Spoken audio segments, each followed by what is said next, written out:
একটা গালি আমার মুখ থেকে দেব না, আপনাকে আমি ধমক দেব না।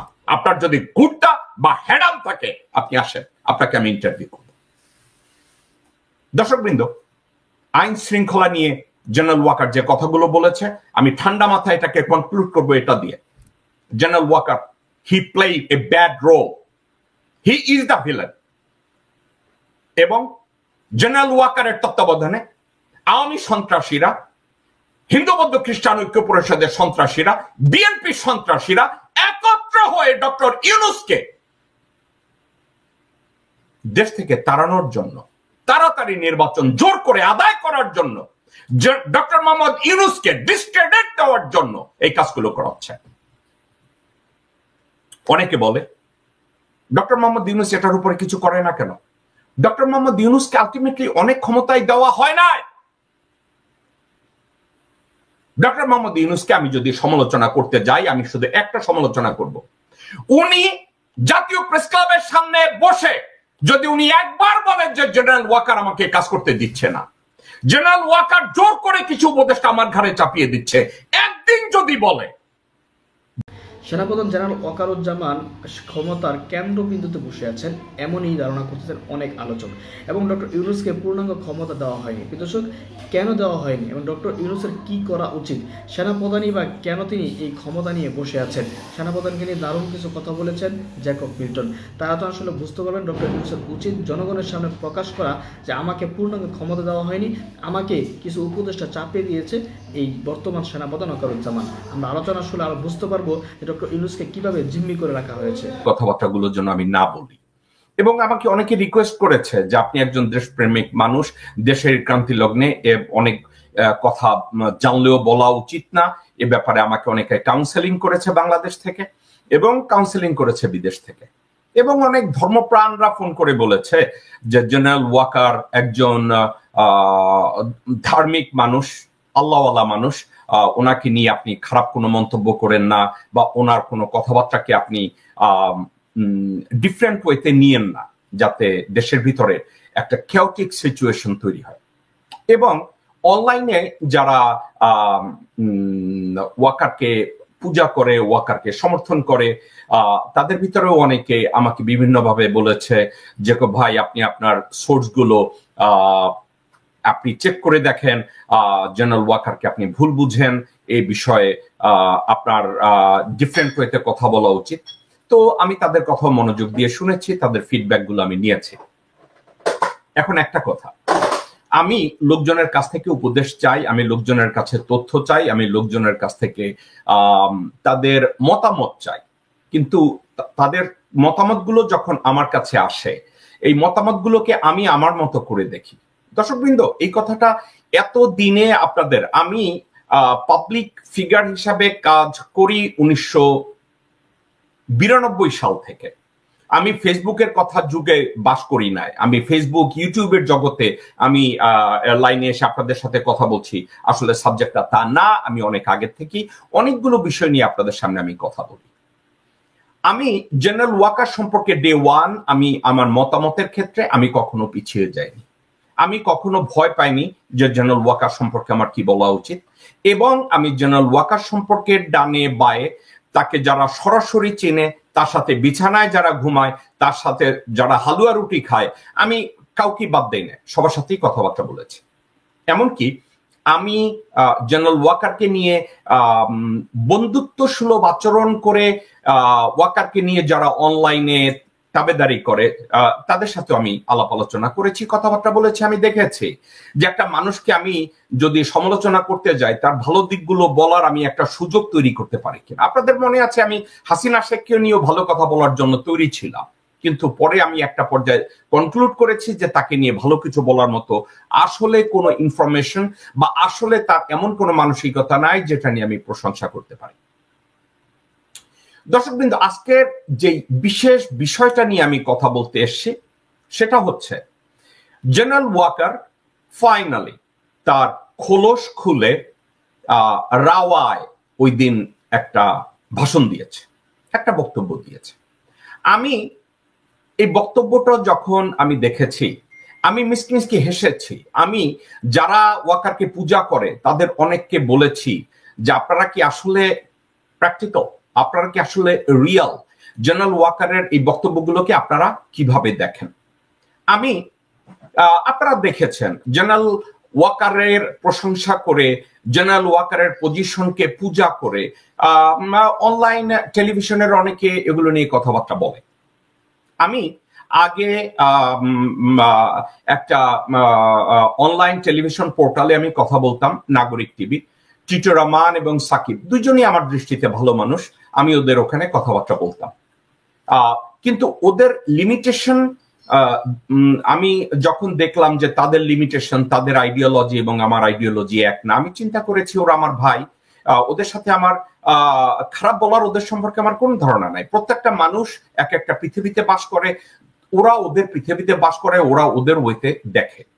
তো ওরা যখন ইদানিং কালে আমাকে অনেকে, যেমন আমার টকশোয়ের ভিতরে অনেকে বলে যে আপনি তো একসময় নাগরিক টিভিতে কথা বলতেন। অফকোর্স আমি কথা বলতাম। আমি নাগরিক টিভিতে অনেকে বলছে আপনি টিটো রহমান এবং সাকিবকে সব সময় ভালো বলেছেন। আমি এখনো ভালো বলি। এখন কথা হচ্ছে ওদের দৃষ্টিভঙ্গি এবং আমার দৃষ্টিভঙ্গি এক না। ওরা যেভাবে পৃথিবীটাকে কল্পনা করে আমি এভাবে পৃথিবীটাকে কল্পনা করি না। ওরা যে জন্য টকশো করে আমি ওই জন্য টকশো করি না। আমি ওদের দৃষ্টিভঙ্গি এবং ওদের উদ্দেশ্য যেটা, ওই একই উদ্দেশ্যের উপরে আমি কাজ করি না। যেহেতু ওদের পৃথিবীটা আলাদা, আমার পৃথিবীটা আলাদা। ভাই, আপন ভাইরাও তো দ্বিমত পোষণ করে। তো সেক্ষেত্রে টিটো রহমান এবং সাকিব সম্পর্কে আমার খারাপ বলার মতো কোনো এপিসোড, কোনো সাবজেক্ট আমার সামনে নাই। কিন্তু একটা জায়গায় আমি দাঁড়িয়ে কখনো কখনো তাদের মতামতের জন্য একটু বিরক্তি ফিল করি। কেন বিরক্তি ফিল করি? একটা ঘুমন্ত লোককে জাগানো যায়, ঘুম ভাঙানো যায়, কিন্তু ঘুমায়নি, ঘুমানোর ভান করছে, তাকে আপনি জাগাবেন কি করে? তো এখন আমি মানে ওদেরকে জাগানোর জন্য আমি ঠান্ডা মাথায় একটা কথা বলেছি যে না, তোমাদের এখানে আর আমাদের টকশো, আমি পার্সোনালি আমার ওইতেই আমি কথাবার্তা বলি, আমি যেভাবে চিন্তা করি। তো আমি টকশো করি একটা কারণের জন্য, তার একমাত্র কারণ ছিল আমার দেশ উপকৃত হবে, দেশের জনগণ উপকৃত হবে, এবং দেশের জনগণের ভালোর জন্য, কল্যাণের জন্য, আমার দেশমাতা বাংলাদেশের জন্য আমি যদি দালালি করতে না পারি ব্যক্তি স্বার্থে, আমি কোথাও কোনোদিন কোনো রাজনৈতিক দল, কোনো পোর্টাল, কোনো সাংবাদিকতা, কোনো হিউম্যান রাইটস অ্যাক্টিভিজম, আমি সবকিছু বাদ দেব যদি আমার কোনো কর্মকাণ্ড, আমার কোনো কথাবার্তা দেশের স্বার্থে না হয়। পিরিয়ড। আমি আপনাদেরকে বলি, রিড মাই লিপ। আমি জেকব মিল্টনের দ্বারা আমার দেশ বাংলাদেশ এবং আমার দেশের 17 থেকে 20 কোটি মানুষের বিরুদ্ধে কোনো কথা আমার মুখ থেকে, আমার কোনো কর্মকাণ্ড কখনোই বেরোবে না। যেদিন আমি দেখব আমার কথার জন্য, আমার কর্মকাণ্ডের জন্য আমার দেশ মাতার ক্ষতি হচ্ছে, আমার 17 থেকে 20 কোটি মানুষের ক্ষতি হচ্ছে, ওই কর্মকাণ্ড থেকে আমি নিজেকে গুটিয়ে নেব। However, জেনারেল ওয়াকারের ভাষণটা আমি অত্যন্ত মনোযোগ দিয়ে লাইন বাই লাইন আমি শুনেছি। সে ল অ্যান্ড অর্ডার নিয়ে কথা বলেছে, সে তাকে বিশ্বাস করতে বলেছে, সে বলেছে সে তার প্রেডেসেসর মানে তার আগে যারা আর্মি চিফ ছিল তাদের কাছ থেকে উনি পরামর্শ নেয়, কাউন্সেলিং নেয় এটা নিয়ে। তারপরে সে এটাও বলেছে যে ইউনিটির ডাক দিয়েছে, তাকে বিশ্বাস করার কথা বলেছে, সশস্ত্র বাহিনীর উপরে অ্যাটাক না করার কথা বলেছে, বিভিন্ন দিক নিয়ে কথা বলেছে। এখন আমি এই বিভিন্ন দিকগুলো একটার পর একটা আমি আপনাদের সামনে আজকের উপস্থাপন করব। দর্শকবৃন্দ, একটা কথা আগেই আপনাদেরকে আমি বলে রাখি, জেনারেল ওয়াকার, ওনাকে আমি ব্যক্তিগতভাবে চিনি না, উনি আমার কোনো আত্মীয় না এবং উনি আমার কোনো শত্রুও না। ঠিক আছে, আমি জেনারেল ওয়াকারকে দেখি বাংলাদেশ নামক একটা জনপ্রিয় আদর্শ একটা রাষ্ট্রের জাস্ট সামান্য একজন কর্মচারী। আমরা যে দেশ মাতা বলি আমার দেশ বাংলাদেশ, ওই বাংলাদেশের জনগণের ট্যাক্সে লালিত এক কর্মচারী। আপনারা বলবেন আমি কর্মচারী বলছি, কর্মকর্তা বলছি না কেন? আপার ক্লাস লোয়ার ক্লাসের ভিতরে কোনো ডিফারেন্সিয়েট আমি করে আমার জীবন আমি দেখি না, আমি তাকে কর্মচারী দেখি। এবং ওয়াকার যে ইউনিফর্ম পরে তার দায়িত্ব পালন করছে, তার একমাত্র পরিচয় সে প্রজাতন্ত্রের কর্মচারী এবং সে একজন সৈনিক। সে একজন অফিসার, সে army chief, general, that's not his identity. সে একজন সৈনিক এবং সে প্রজাতন্ত্রের কর্মচারী। আমি তার বিভিন্ন সময় তার যোগ্যতা নিয়ে কথা বলেছি, ফ্যামিলি টাইজ নিয়ে কথাবার্তা বলেছি, তার ধর্ম নিয়ে কথাবার্তা বলেছি, দেশের প্রতি তার কমিটমেন্ট নিয়ে কথা বলেছি, তার সততা নিয়ে কথা বলেছি। বহু লোকজন বলেছে আমি জেনারেল ওয়াকারকে সঠিকভাবে মূল্যায়ন করিনি। অনেকেই বলেছে যে আমি সঠিকভাবে জেনারেল ওয়াকারকে মূল্যায়ন করিনি। আজকে আমি ওয়াকারের নিজের মুখের বেশ কিছু কথাকে আপনাদের সামনে আমি তুলে ধরব এবং লাইন বাই লাইন আমি আমার আগের কথা থেকে এবং এখনকার কথা থেকে আপনাদেরকে আমি শোনাবো যে আমি প্রথম থেকে ওয়াকারকে যা চিন্তা করেছি সে কি আমার চিন্তার বাইরে যেতে পেরেছে কিনা, আমি যে জাজমেন্টে উপনীত হয়েছিলাম সেখান থেকে সে বাইরে যেতে পেরেছে কিনা, তার দূরদৃষ্টি আমার দেশের প্রতি আছে কিনা, তার দূরদৃষ্টি দিয়ে সে দেখে কিনা যে বাংলাদেশকে সে এমন একটা স্থানে নিয়ে যেতে পারার একটা ক্ষমতায় বসে তার ব্যর্থতা দেখাচ্ছে তার কথাবার্তা, বডি ল্যাঙ্গুয়েজ, আলাপ আলোচনা এগুলো থেকে। কারণ আমি অত্যন্ত বিরক্ত হই, আল্লাহ পাক প্রত্যেকটা মানুষকে জীবনের একটা সন্ধিক্ষণে একটা সুযোগ দেয়। ওই সুযোগ দেওয়ার পরে আল্লাহ পাক তাকে বলে যে তোমার সামনে আমি রিসোর্স এবং এই সিচুয়েশন তৈরি করে দিলাম, ওই রিসোর্স এবং সিচুয়েশনটাকে তুমি ব্যবহার করো একটা সমষ্টির, একটা সংখ্যা গরিষ্ঠ জনগোষ্ঠীর জন্য, একটা দেশের জন্য তুমি ব্যবহার করো। দর্শকবৃন্দ, বাংলাদেশে মুজিব শেখ একটা সময় পেয়েছিল 7.5 কোটি মানুষের কলিজার টুকরা হওয়ার, আল্লাহর কাছে প্রিয় বান্দা হওয়ার, আমার রাসূলের প্রিয় উম্মত হওয়ার। শেখ মুজিবুর রহমান এটা গ্রহণ করে নাই। সে গ্রহণ করেছে ক্ষমতা, সে গ্রহণ করেছে পয়সার লোভ, সে গ্রহণ করেছে তার পারিবারিক ঐতিহ্য। ব্যর্থ হয়েছে, পারে নাই।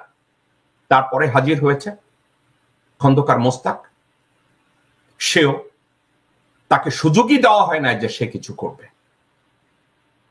তারপরে এসে শহীদ রাষ্ট্রপতি জিয়া রহমান, উনি বলেছেন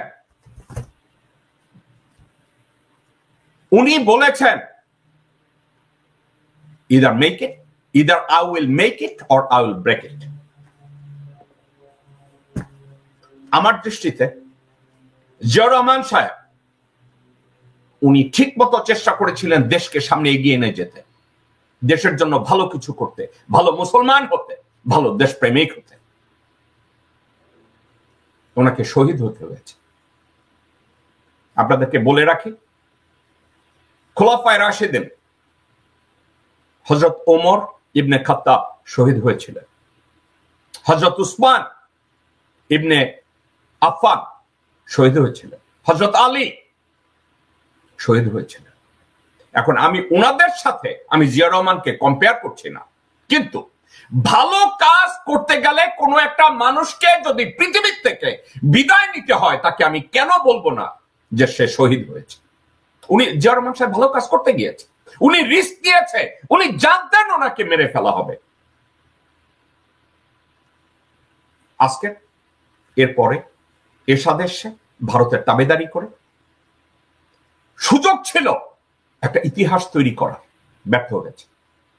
বেগম খালেদা জিয়া এরশাদের পরে 90-এর গণ অভ্যুত্থানে সে ক্ষমতায় এসে, তার সুযোগ ছিল একটা ইতিহাস তৈরি করার, ব্যর্থ হয়েছে।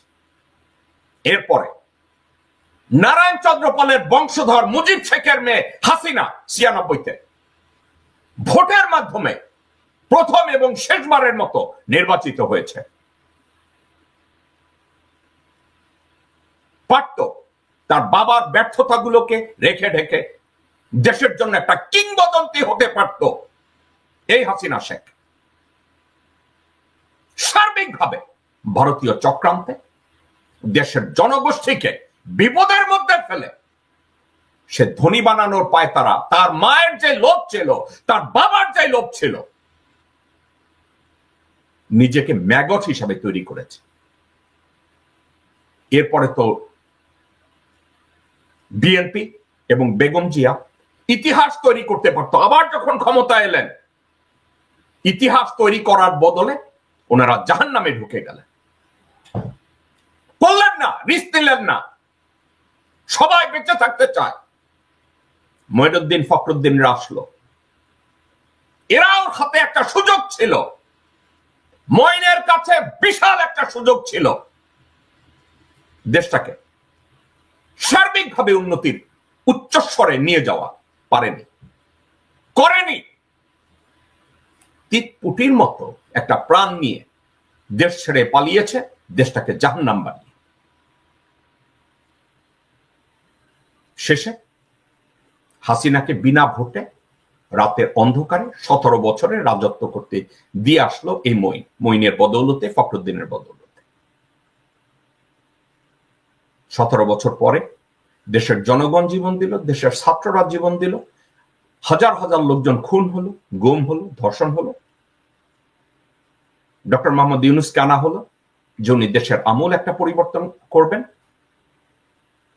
যখন ডক্টর মোহাম্মদ ইউনূস ক্ষমতা নিলেন এবং তাকে বলা হলো যে চুপ্পুর কাছ থেকে তার শপথ নিতে হবে, ওই দিনই আমি ধরে নিয়েছি we are done, we are ডান। যেদিন ওয়াকারুজ্জামান 5ই আগস্ট বলেছে, ভুলে যান 5ই আগস্টের আগে কি হয়েছে, আমার মনে হয়েছে একটা বেশ্যার ছেলে নারায়ণগঞ্জের টানবাজারে মধ্যে দাঁড়িয়ে বলে, আমাকে বিশ্বাস করো, আমি বিচার করব।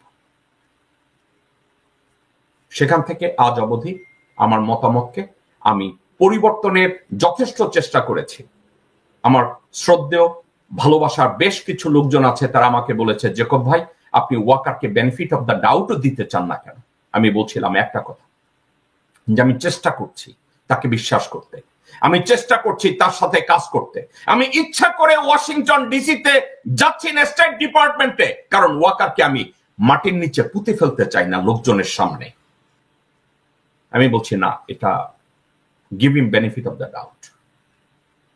কিন্তু আজকে আপনাদেরকে আমি বলি, জেনারেল ওয়াকারের সামনে কি একটা সুযোগ আছে নিজেকে লিজেন্ড হিসাবে তৈরি করা?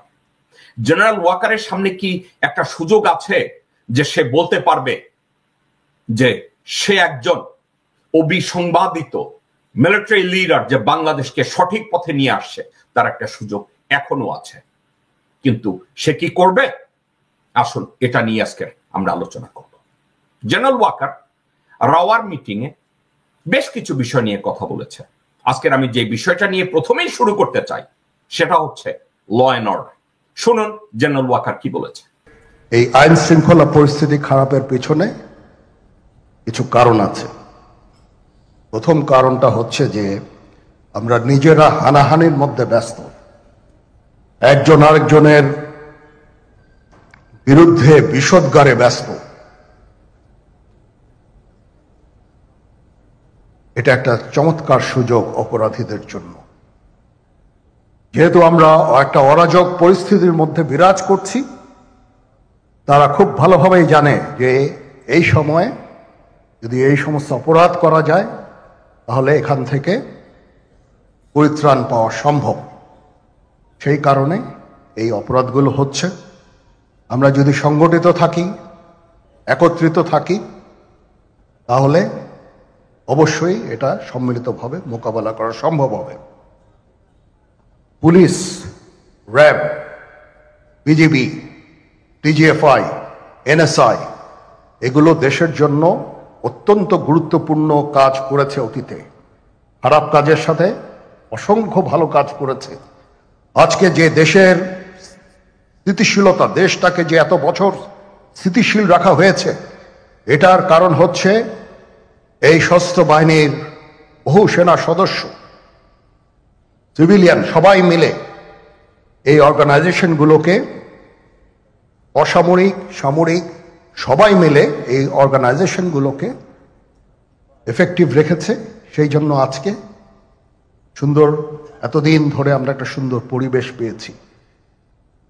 এর মধ্যে যারা কাজ করেছে, যদি অপরাধ করে থাকে সেটা শাস্তি হবে, অবশ্যই শাস্তি হতে হবে, না হলে এই জিনিস আবার ঘটবে। আমরা সেটাকে বন্ধ করতে চাই চিরতরে, কিন্তু তার আগে মনে রাখতে হবে আমরা এমনভাবে কাজটা করব এই সমস্ত অর্গানাইজেশনগুলো যেন আন্ডারমাইন না হয়। আজকে পুলিশ সদস্য কাজ করছে না, এটা বিশাল বড় কারণ হচ্ছে অনেকের বিরুদ্ধে মামলা, অনেকে জেলে।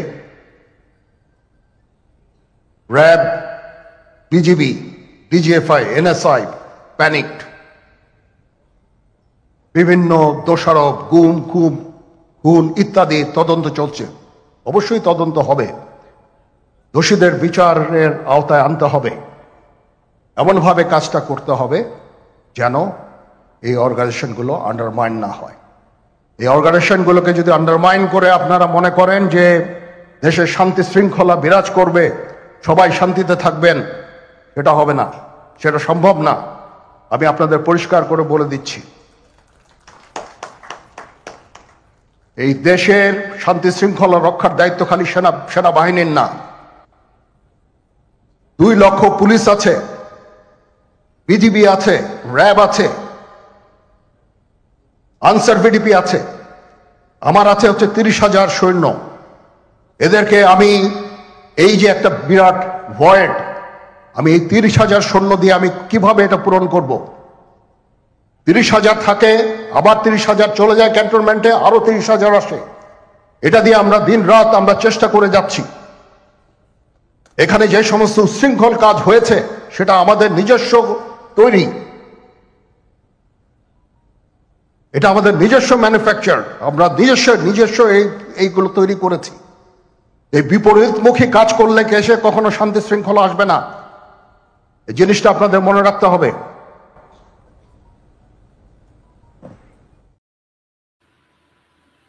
জেনারেল ওয়াকারের এই কথাগুলোকে আমি যদি নিরপেক্ষভাবে দেখি, তার প্রত্যেকটা কথা স্ববিরোধী। আমি একটা একটা করে আসি। সে বলছে ডিজিএফআই, এনএসআই, সিআইডি, ডিবি, যতগুলো ইন্টেলিজেন্স ইউনিট আছে, ইনভেস্টিগেট যারা করে, যারা তদন্ত করে, তাদের কথা বলেছে। তাদের বহু ভালো কাজ করেছে বিধায় দেশে শান্তি বিরাজ করছিল। নাম্বার 1। এটার জবাব জেনারেল ওয়াকার গত 16 বছরে এনএসআই, ডিজিএফআই, সিআইডি, ডিবি দিয়ে কোন শান্তির বিরাজের কথা সে বলছে? 1, কোন শান্তি বিরাজের কথা বলছে? গুম, সেটা শান্তি? খুন, সেটা শান্তি?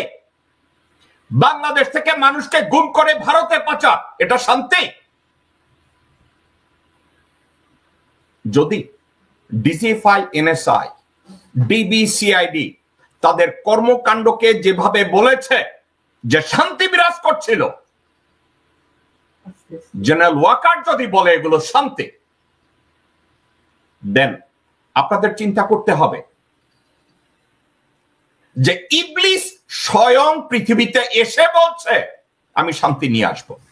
এখন আরো একটা কথা, আমি কথাটাকে রাগে না নিয়ে আমি সিম্পল ওয়েতে যদি বলি, ডিজিএফআই, এনএসআই, সিআইডি, ডিবি এরা বাংলাদেশের 4-5টা ক্লান্ডস্টাইন এজেন্সি, এবং তারা বাংলাদেশের সভারেন্টির জন্য তাদের কাজ করার কথা। বাংলাদেশের সভারেন্টির জন্য, ল অ্যান্ড অর্ডারকে আপহোল্ড করে রাখার জন্য, জুডিশিয়ারিকে সাপোর্ট করার জন্য এদের সবার দায়িত্ব একত্রে পালন করা, দেশপ্রেম দিয়ে পালন করা, সাংবিধানিক ভাবে পালন করা। পাশাপাশি তাদের উপরে মহান দায়িত্ব দেশের 17 থেকে 20 কোটি মানুষকে একত্র করে তাদেরকে যোগ্য বসবাস উপযুক্ত একটা পরিস্থিতি তৈরি করে দেয়া। জেনারেল ওয়াকারের কথায় সে বলছে যে এই মুহূর্তে যদি এই 4-5টা এজেন্সিকে দোষারোপ করা হয় কন্টিনিউয়াসলি, তাইলে দেশে শান্তি আসবে না। জেনারেল ওয়াকারের কথা। আবার স্ববিরোধী কথা কি?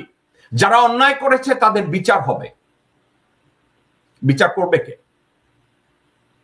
আরো একটা কথা আপনাদেরকে আমি একটা উদাহরণ দিয়ে বলি। পল ব্রেমার ইরাকে আমেরিকান অ্যাডমিনিস্ট্রেটর, ওখানে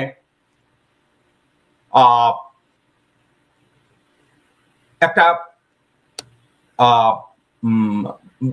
দেশের ইরাকের আইন শৃঙ্খলা পরিস্থিতি ভেঙে পড়লো, আমেরিকান সোলজাররা ব্যর্থ হলো, একের পর এক অ্যাটাকের মুখোমুখি হলো, আমেরিকায় একের পর এক কমপ্লেইন আসা শুরু করলো, ইন্টারন্যাশনাল হিউম্যান রাইটস অর্গানাইজেশন গুলো ওখানে গেল, গিয়ে বললো what is this.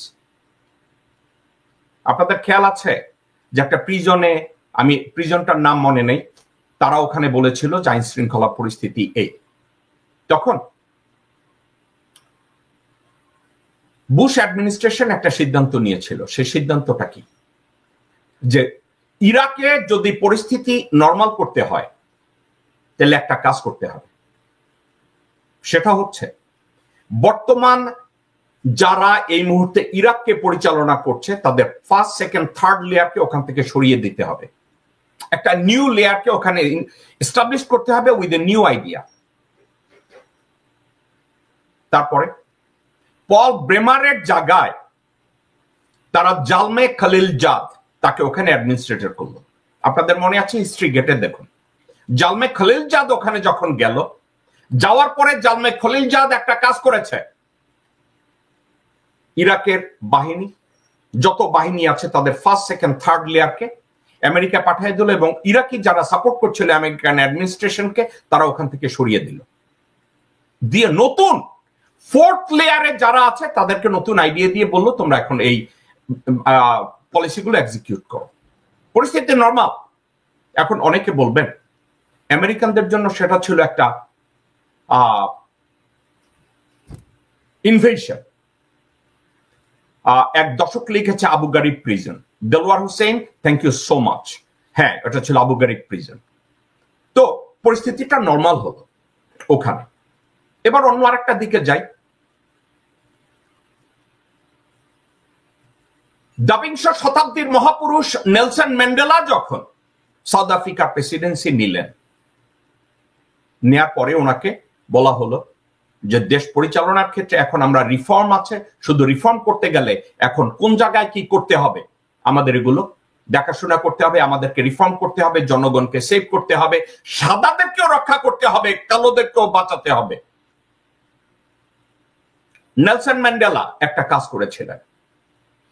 Nelson Mandela ঠান্ডা মাথায় থাবো এমবেকি, ওয়াল্টার সিসিলো এদেরকে ডাকলেন, ডেকে একটা কথা বলেন, ডেসমন্ড বিশপ টুটু তাদেরকে ডেকে বললেন হোয়াইট অ্যাডমিনিস্ট্রেশনের ফার্স্ট, সেকেন্ড, থার্ড লেয়ারকে আমার স্যাক করতে হবে।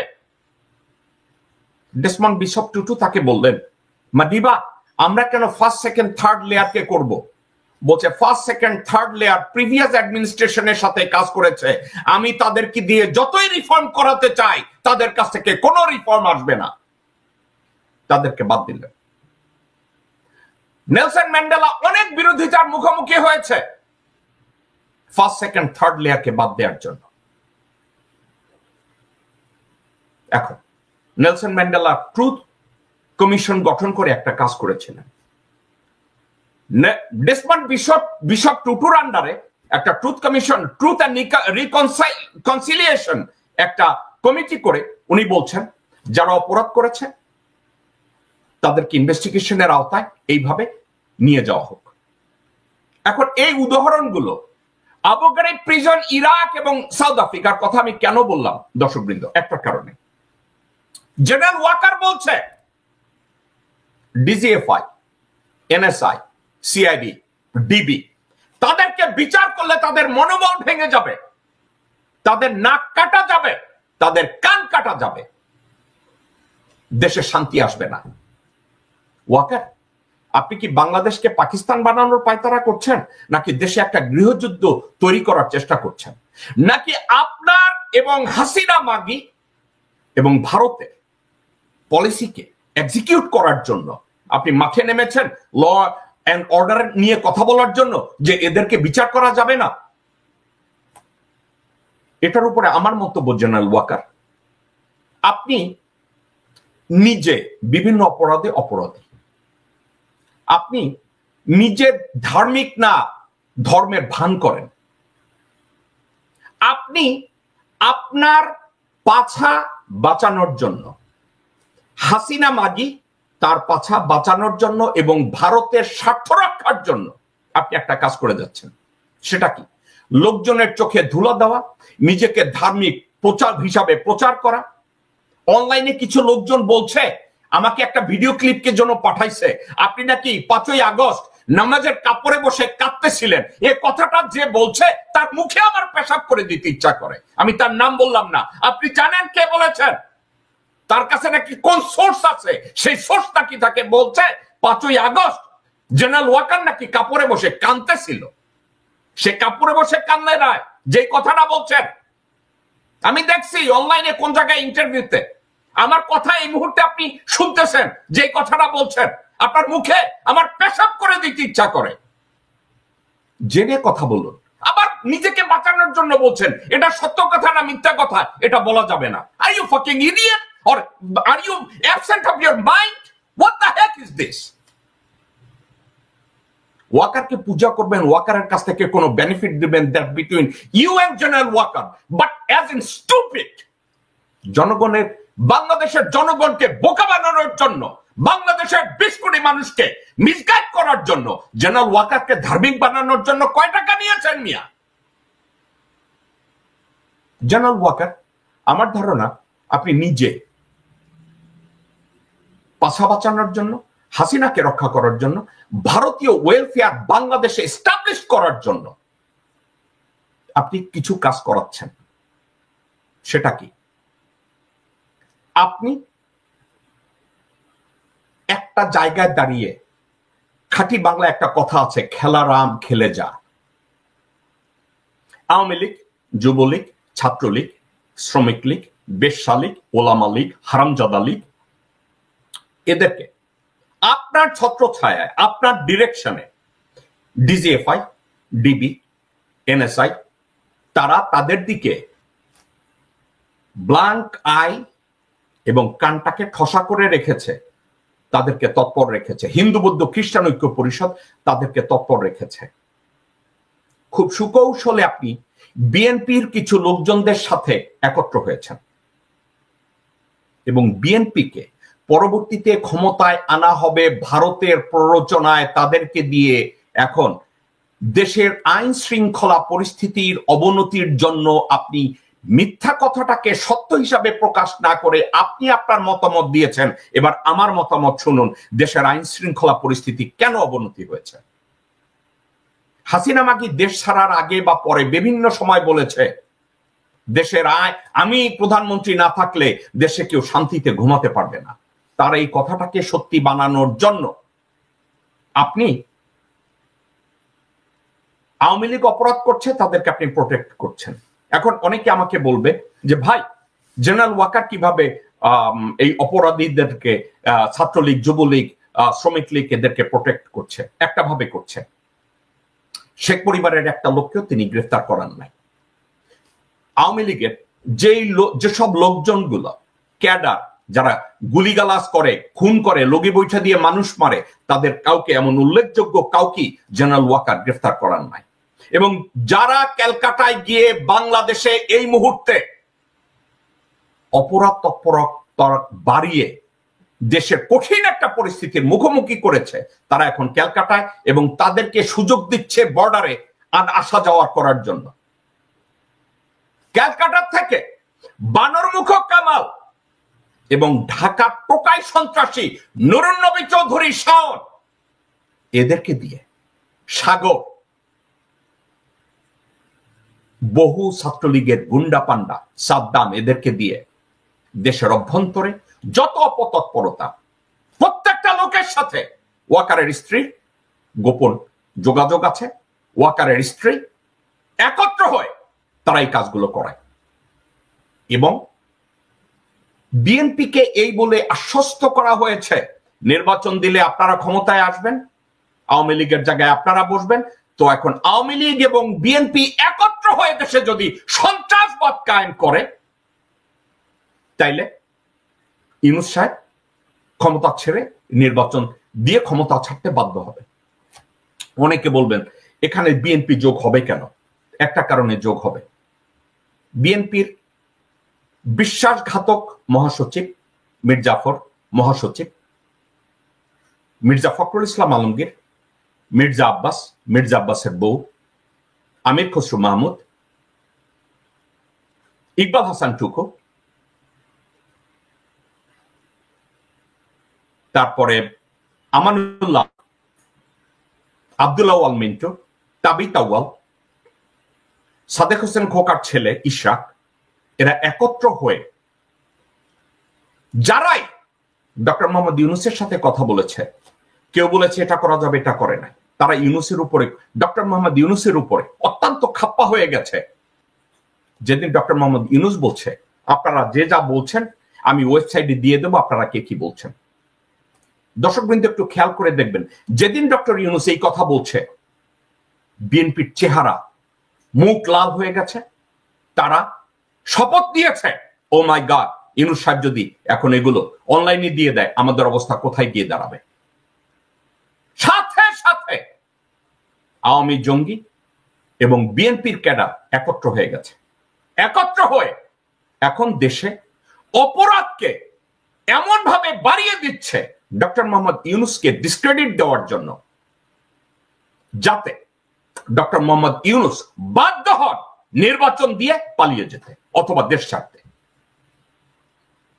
বাংলাদেশে একা একা চিন্তা করে দেখেন, আওয়ামী লীগ লগি বৈঠা নিয়ে যেভাবে জনগণকে পিটিয়ে মেরেছে, এর চেয়ে তো বড় সন্ত্রাসী সংগঠন আর বাংলাদেশে নাই। এখন আওয়ামী লীগের সাথে যোগ দিয়েছে বিএনপি। পরামর্শদাতা কারা? তাদেরকে কে প্রশ্রয় দিচ্ছে? জেনারেল ওয়াকার। জেনারেল ওয়াকার ওখানে যাবে না, এই কথাটা বলবে না যে ডক্টর মোহাম্মদ ইউনূসকে ডিসক্রেডিট দেওয়ার জন্য আওয়ামী লীগ এবং বিএনপি একত্র হয়ে এই মুহূর্তে দেশের আইন শৃঙ্খলা পরিস্থিতি নষ্ট করছে। তাদের টার্গেট একটা, ওয়ান অ্যান্ড অনলি টার্গেট, যে কোনো মূল্যে ডক্টর মোহাম্মদ ইউনূসকে ওখান থেকে সরাতে হবে। কারণ তাদের বাবা, তাদের মনিব ভারত বাংলাদেশে ডক্টর মোহাম্মদ ইউনূস ছাড়া আর কাউকে কাউন্ট করে না। এখন আওয়ামী লীগকে বলেছে, আওয়ামী লীগ বিএনপিকে বলেছে তোমরা নির্বাচনের পরে সরকার গঠন করবা, এবং বিএনপি 8 মাস থেকে 1 বছরের মধ্যে তারা ফল করবে, তাদেরকে ফল করাতে বাধ্য করবে। কারণ কি জানেন, ওয়াকার হাসিনা চলে যাওয়ার পরে ফার্স্ট, সেকেন্ড, থার্ড লেয়ারকে প্রিজার্ভ করেছে। দর্শকবৃন্দ, কোন ফার্স্ট, সেকেন্ড, থার্ড লেয়ার আপনাদেরকে আমি বলি। ফার্স্ট, সেকেন্ড, থার্ড লেয়ার কোনটা? একটা মন্ত্রণালয়, সচিব, অতিরিক্ত সচিব, তারপরে জয়েন্ট সেক্রেটারি।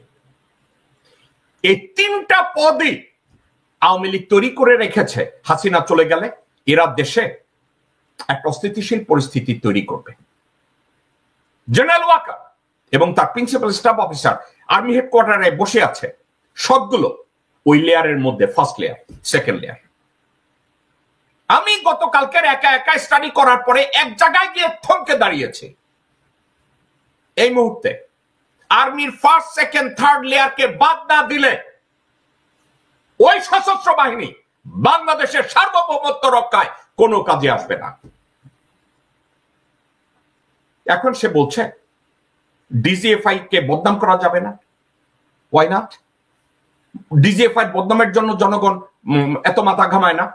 জনগণ বলছে ডিজিএফআই সাথে যারা জড়িত, গুম, খুন, হত্যায় যারা জড়িত, তাদেরকে ক্লোজ করে নেন। General Walker, DGFI, NSI, CID, DB, এদের মধ্য থেকে যারা গুম, খুন, ধর্ষণ এবং আওয়ামী নিয়োজিত কর্মকাণ্ডে যারা ছিল, তাদেরকে একই সাথে গ্রেফতার করা হোক, একটা প্রেস কনফারেন্স করুক, সেখান থেকে বলুক যে পূর্ববর্তী অ্যাডমিনিস্ট্রেশনে ভারতের হয়ে এই লোকগুলো কাজ করেছে, তাদেরকে কাস্টাডিতে নেওয়া হয়েছে। জেনারেল ওয়াকার, আপনি বলুন এদের দ্বারা এই কাজগুলো হয়েছে, এদেরকে বিচারের আওতায় আনা হয়েছে। যেহেতু এদেরকে বিচারের আওতায় আনা হয়েছে, সেহেতু ডিজিএফআই কে আর দোষ দিবেন না। এদেরকে যেহেতু আইনের আওতায় হয়েছে, তাদেরকে গ্রেফতার করা হয়েছে, আপনি তাদেরকে জুডিশিয়ারি সিভিল অ্যাডমিনিস্ট্রেশনে বিচারের জন্য পাঠাবেন না, ভালো কথা। মিলিটারি ট্রাইব্যুনালের সামনে তাদেরকে দাঁড় করিয়ে দেন, এবং দাঁড় করানোর পরে জেনারেল ওয়াকার আপনি বলুন যে আমি এদেরকে মিলিটারি ট্রাইব্যুনালের জন্য তাদেরকে আমি অ্যারেস্ট করিয়েছি এবং এদের বিচার হবে। কিন্তু আপনারা ঢালাও ভাবে ডিজিএফআই কে, এনএসআই কে, ডিবি কে, সিআইডি কে দোষারোপ করবেন না। That's logical. জেনারেল ওয়াকার, আমি সব জানতা কেউ না, কিন্তু আমি একজন ইডিয়েটও না। আপনাকে আমি যে লেয়ার গুলোর কথা বলছি ওয়াকার, আপনি খুব ভালোভাবে জানেন আপনি কোন কথা বলছি। আপনি বলছেন আপনি আপনাদেরকে কেউ যেন সমালোচনা না করে, কাউকে উপদেশ দিতে। আমার কথার ভিতরে উপদেশগুলো খুঁজে বের করুন, read between the line and learn how to execute all those line. আপনাকে আমি ঠান্ডা মাথায় বলি, ডিজিএফআই কে কেন দোষারোপ করবে না? আমি কোন রাজনৈতিক কর্মী না, মানবাধিকার কর্মী। আপনার নির্দেশে যখনই আমি আপনাকে সমালোচনা করেছি, সেনাবাহিনীকে সমালোচনা করেছি, সশস্ত্র বাহিনীকে সমালোচনা করেছি, at the time of Hasina Sheikh, Bharat থেকে ডিজিএফআই কামলারা একত্র হয়ে আমার টকশোর নিচে, আমার ভিডিওর নিচে হাজার হাজার গালি আপনারা পোস্ট করতেন। যে মুহূর্তে আমি ওই গালিগালাজ গুলোকে রিভার্ট করা শুরু করলাম, ওয়াকার আপনার নির্দেশে ওই গালিগুলো এখন আর আসে না। কেন? আপনি বুঝেছেন যে আপনি ধরা পড়ে যাচ্ছেন, কারণ আমি প্রত্যেকটা গালির আইপি অ্যাড্রেস গুলো খুঁজে বের করে আমি বলতাম এটা ব্যাঙ্গালোরের, এটা ওয়েস্ট বেঙ্গলের, এটা লখনৌ। আমি বের করা শুরু করলাম, আপনি তাদেরকে বলে দিলেন যে কেউ মিল্টনে আর গালি দিও না, তাইলে ধরা পড়ে যায়। আপনি এই কাজগুলো করিয়েছেন। ঠান্ডা মাথায় আপনি যদি বলেন আমাদের ডিজিএফআই দরকার, অফকোর্স ডিজিএফআই আমার দরকার। আপনি যদি বলেন এনএসআই আমার দরকার, অফকোর্স আমার এনএসআই দরকার, সিআইডি দরকার, ডিবি দরকার। কিন্তু যারা অপরাধী, হাসিনা শাসন স্বৈরাচার আমলে যারা যারা দায়িত্ব পালন করতে গিয়ে বাংলাদেশের সংবিধানকে লঙ্ঘন করেছে, দেশের জনগণের বুকে গুলি চালিয়েছে, দেশের জনগণকে দেশ থেকে কিডন্যাপ করে ভারতে নিয়ে গেছে, একই দিনে তাদেরকে কেন আপনি গ্রেফতার করে একটা প্রেস কনফারেন্সে রাওয়ার ওখানে না, জাতীয় প্রেস ক্লাবে গিয়ে কেন করতে পারলেন না? আমি ক্লিন করেছি, আমার হাত ক্লিন, অথবা আমি ভুল করেছিলাম, আমাকে মাফ করে দেয়া হোক। এখন আপনারা ডিজিএফআই, এনএসআই এদেরকে কেউ আর আপনারা দোষারোপ করেন না। আপনি কি কথাটা বলতে পারতেন? আপনি পারতেন, কিন্তু আপনি করেন নাই। আপনি কি বলেছেন? তাদেরকে অনেক, আপনি আবার অ্যাকনলেজও করেছেন, অনেক খারাপ কাজের পাশাপাশি ভালো কাজও করেছে। আপনি 10টা মার্ডার করেছেন, আর বন্যার সময় রিলিফে গিয়ে 10 বস্তা চাল দিয়েছেন। এখন আমি 10 বস্তা চালের কাউন্ট করব, নাকি আপনি 100টা মার্ডার করছেন ওইটার জন্য আপনাকে অ্যাকাউন্টেবল করব? জেনারেল ওয়াকার, এই বিষয়টা নিয়ে আমি কথা না বলে আমি কনক্লুড করব একটা কারণে। বর্তমানে ল অ্যান্ড অর্ডার যেখানে দেশের ভয়ঙ্কর অবস্থা যাচ্ছে, দিনে দুপুরে ধর্ষণ হচ্ছে, দিনে দুপুরে ডাকাতি হচ্ছে, দিনে দুপুরে হাইজাক হচ্ছে, দিনে দুপুরে মানুষকে মারা হচ্ছে, এর পিছনে একটা মাত্র দায়ী ডক্টর মোহাম্মদ ইউনূস যেদিন বলেছে আপনারা আমাকে যা যা বলেছেন আমি অনলাইনে দিয়ে দেব, BNP became desperate, especially under the leadership of Mirza Fakhrul Islam Alamgir, Amanullah Aman, Iqbal Hossain Tuku, সামাও বায়ের, আব্দুল আওয়াল মিন্টু, আমির খসরু মাহমুদ, মির্জা আব্বাস, মির্জা ফখরুল, এরা একত্র হয়ে তারপরে সিদ্ধান্ত নিয়েছে, শামসুজ্জামান দুদু একত্র হয়ে সিদ্ধান্ত নিয়েছে কি করে ডক্টর মোহাম্মদ ইউনূসকে ফোর্স করে জোর করে একটা নির্বাচন আদায় করে তারপরে দেশ থেকে তাকে তাড়ানো যায়। দর্শকবৃন্দ, রিড মাই লিপ, ভারতের টার্গেট কোনো রাজনৈতিক দল না, ভারতের টার্গেট অন্য কেউ না, ভারতের টার্গেট ডক্টর মোহাম্মদ ইউনূস। কারণ ডক্টর মোহাম্মদ ইউনূসকে তারা ফেস করতে চাচ্ছে না। ডক্টর মোহাম্মদ ইউনূসের যোগ্যতাকে তারা চ্যালেঞ্জ করার সাহস বা যোগ্যতা তাদের কাছে নাই। ডক্টর মোহাম্মদ ইউনূস ছাড়া বাংলাদেশে আর কাউকে তারা ভয় পায় না। ডক্টর মোহাম্মদ ইউনূস ছাড়া বাংলাদেশের আর কাউকে তারা কাউন্ট করে না, যার জন্য ডক্টর ইউনূসকে যে কোনো মূল্যে বাংলাদেশ থেকে তাড়াতে হবে। এই মুহূর্তে বাংলাদেশের আইন শৃঙ্খলা পরিস্থিতির অবনতির জন্য আওয়ামী লীগ 100 ভাগের মধ্যে 300 ভাগ দায়ী, এবং সাথে সাথে দায়ী বিএনপি। কি জন্য দায়ী? বিএনপি এখন ক্ষমতায় যাওয়ার স্বপ্নে বিভোর, চাঁদাবাজির স্বপ্নে বিভোর। এখন তারা স্বপ্ন দেখছে যদি সজীব ওয়াজেদ জয় $7 বিলিয়ন মালিক হয়, তাহলে তারেক রহমান কেন $1 বিলিয়ন মালিক হবে না? তারা এখন ওই স্বপ্নে বিভোর। বাংলাদেশে আইন শৃঙ্খলা পরিস্থিতি নিয়ে সত্য কথা বলার মতো গুরুত্ব জেনারেল ওয়াকারের নাই। একটা কারণে নাই, কারণ এগুলোর যদি সঠিক তদন্ত হয় জেনারেল ওয়াকারকে ফাঁসির কাছে যেতে হবে, এটা সে জানে। জেনারেল ওয়াকার একটা জিনিস নিয়ে নিজেকে বাঁচিয়ে দিতে পারে, সেটা কি? একটা কথা বলতে পারে, I just followed the order of the chief executive of the country. সে যদি বলে হাসিনার নির্দেশে আমার দ্বারা কিছু ভুল সিদ্ধান্ত নেওয়া হয়েছে, আমি এগুলোকে রিগ্রেট করি, আমি এখন এগুলোকে কারেক্ট করার জন্য আমি একজন সৈনিক হিসাবে দেশপ্রেমের উদাহরণ আমি প্রমাণ করে যাব। জেনারেল ওয়াকার এই কাজটা করছে না। সে এখন কি করছে? এখানে একে ধমক দিচ্ছে, এখানে বিহাইন্ড দ্য সিন সে এখানে এক এক জায়গায় এক একটা কথা বলে বেড়াচ্ছে। সে বলে বেড়াচ্ছে অপরাধীদের স্বর্গরাজ্য। এই অপরাধীদের স্বর্গরাজ্য পরিচালিত হচ্ছে জেনারেল ওয়াকার আপনার তত্ত্বাবধানে। অপরাধীদেরকে প্রশ্রয় দিচ্ছেন আপনি। যেই মুহূর্তে আপনি বলছেন আপনার মাত্র এখানে 2 লক্ষ পুলিশ আছে। জেনারেল ওয়াকার আপনি খুব ভালোভাবে জানেন 2 লক্ষ পুলিশের ভিতরে 1 লক্ষের উপরে ছিল ভারতীয় পুলিশ, ভারতীয় নাগরিক যারা বাংলাদেশে পুলিশের ভূমিকায় অভিনয় করেছে। জেনারেল ওয়াকার আপনি এটা জানেন, যারা এখান থেকে পালিয়ে গেছে আপনি এটা জানেন। জেনারেল ওয়াকার আপনি মেরুদণ্ডহীন লেফটেন্যান্ট জেনারেল জাহাঙ্গীর আলমকে ওখানে বসিয়েছেন একটা কথা বলে। নতুন করে পুলিশ রিক্রুট করা যাবে না, ওই ভারত থেকে লোকজনদেরকে এনে ওখানে আবার ইন্টিগ্রেট করতে হবে। ওই হুবড়ি লেফটেন্যান্ট জেনারেল জাহাঙ্গীর ওখানে বসে বসে আপনার অর্ডার গুলো এক্সিকিউট করছে। জেনারেল ওয়াকার আপনি এটা জানেন, আপনি এটা খুব ভালোভাবে জানেন। জেনারেল ওয়াকার আপনি বলেছেন আপনার 30,000 সোলজার আছে, বাকিগুলো কি করছে? কলা খাচ্ছে। General Walker according to the QNG Bangladesh আর্মিতে সশস্ত্র বাহিনীর সংখ্যা কত? সেখানে মাত্র 30,000 কেন যাবে? You are not a good manager. You are not even a good officer. You got commission only because আপনার কোন একটা ফ্যামিলির কৃপা দৃষ্টি ছিল আপনার উপরে। আপনি বলছেন আইন শৃঙ্খলা রক্ষা করার দায়িত্ব শুধু আর্মির না। অফকোর্স এই কথাটা সত্য, কিন্তু পুলিশে যে 1 লক্ষের উপরে ভারতীয় নাগরিক ছিল এটাকে আপনি অ্যাকনলেজ করছেন না। আপনি এ কথাটা একবারও উচ্চারণ করেন নাই যে জেনারেল জাহাঙ্গীর যারা পালিয়ে গেছে তাদেরকে ব্যাক করে আনার জন্য কেন পাগল হয়ে গিয়েছিল, কেন তাদেরকে আবার পুলিশে ইন্টিগ্রেট করা হয়েছে, কেন করেছে, এর কোনো ব্যাখ্যা আপনার কাছে নাই।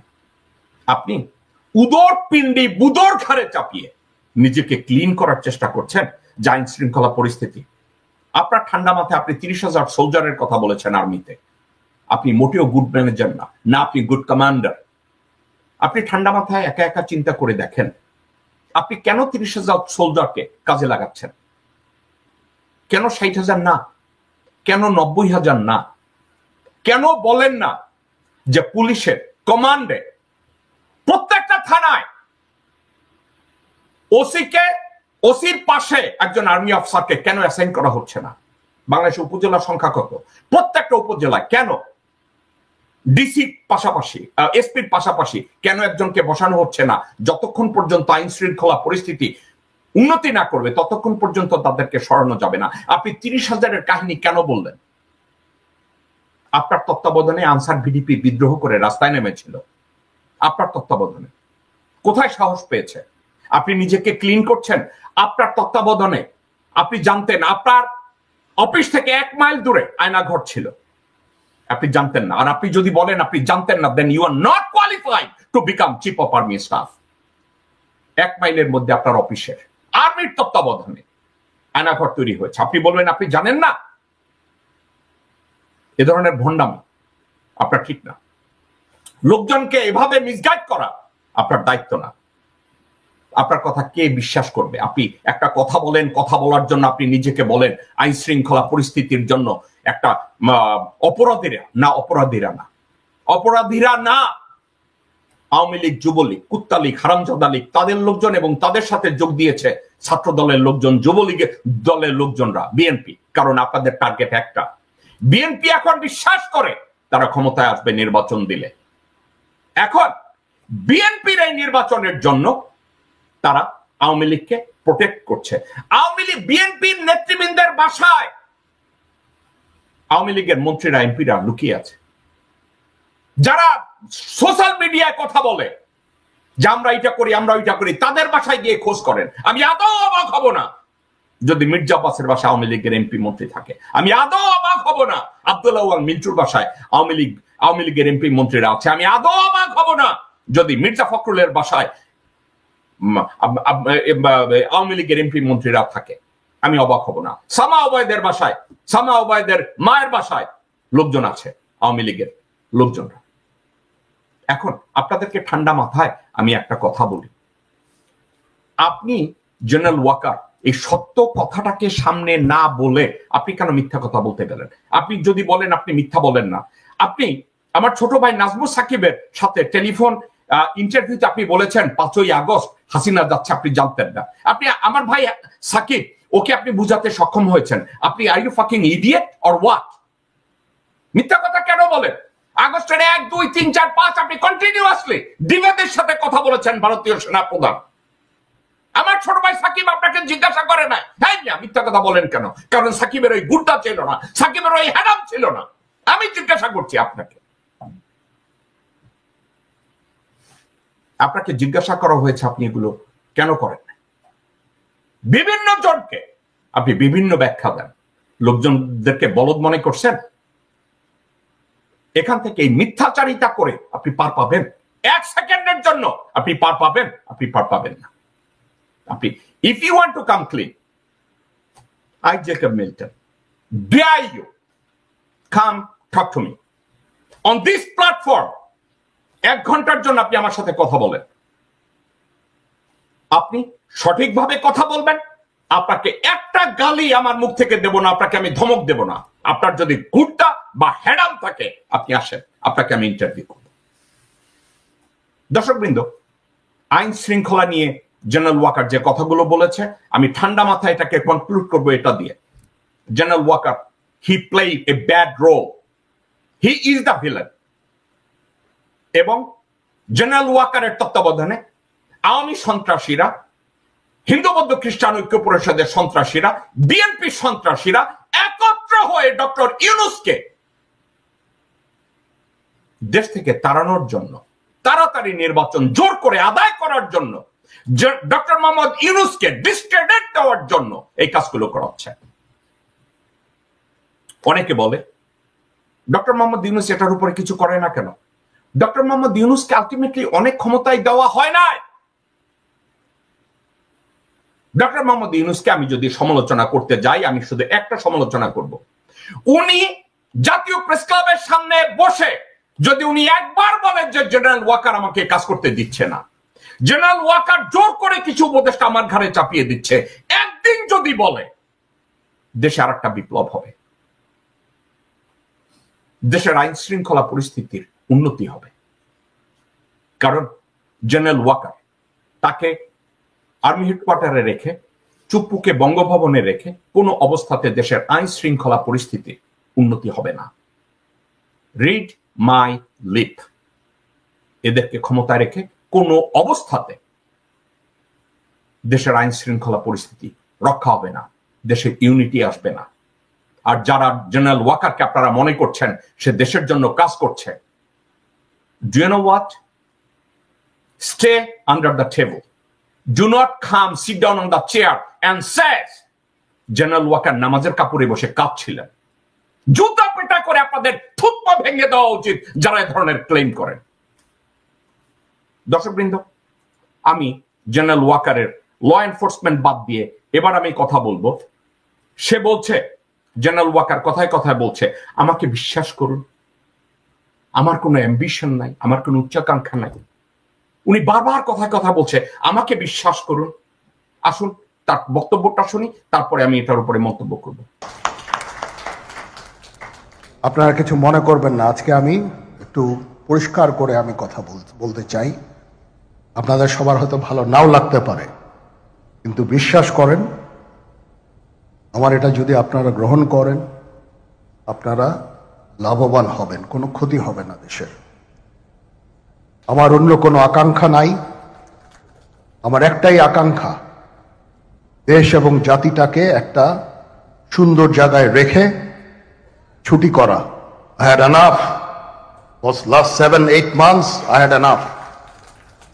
আমি চাই দেশ এবং জাতিকে একটা সুন্দর জায়গায় রেখে আমরা সেনানিবাসে ফেরত আসব।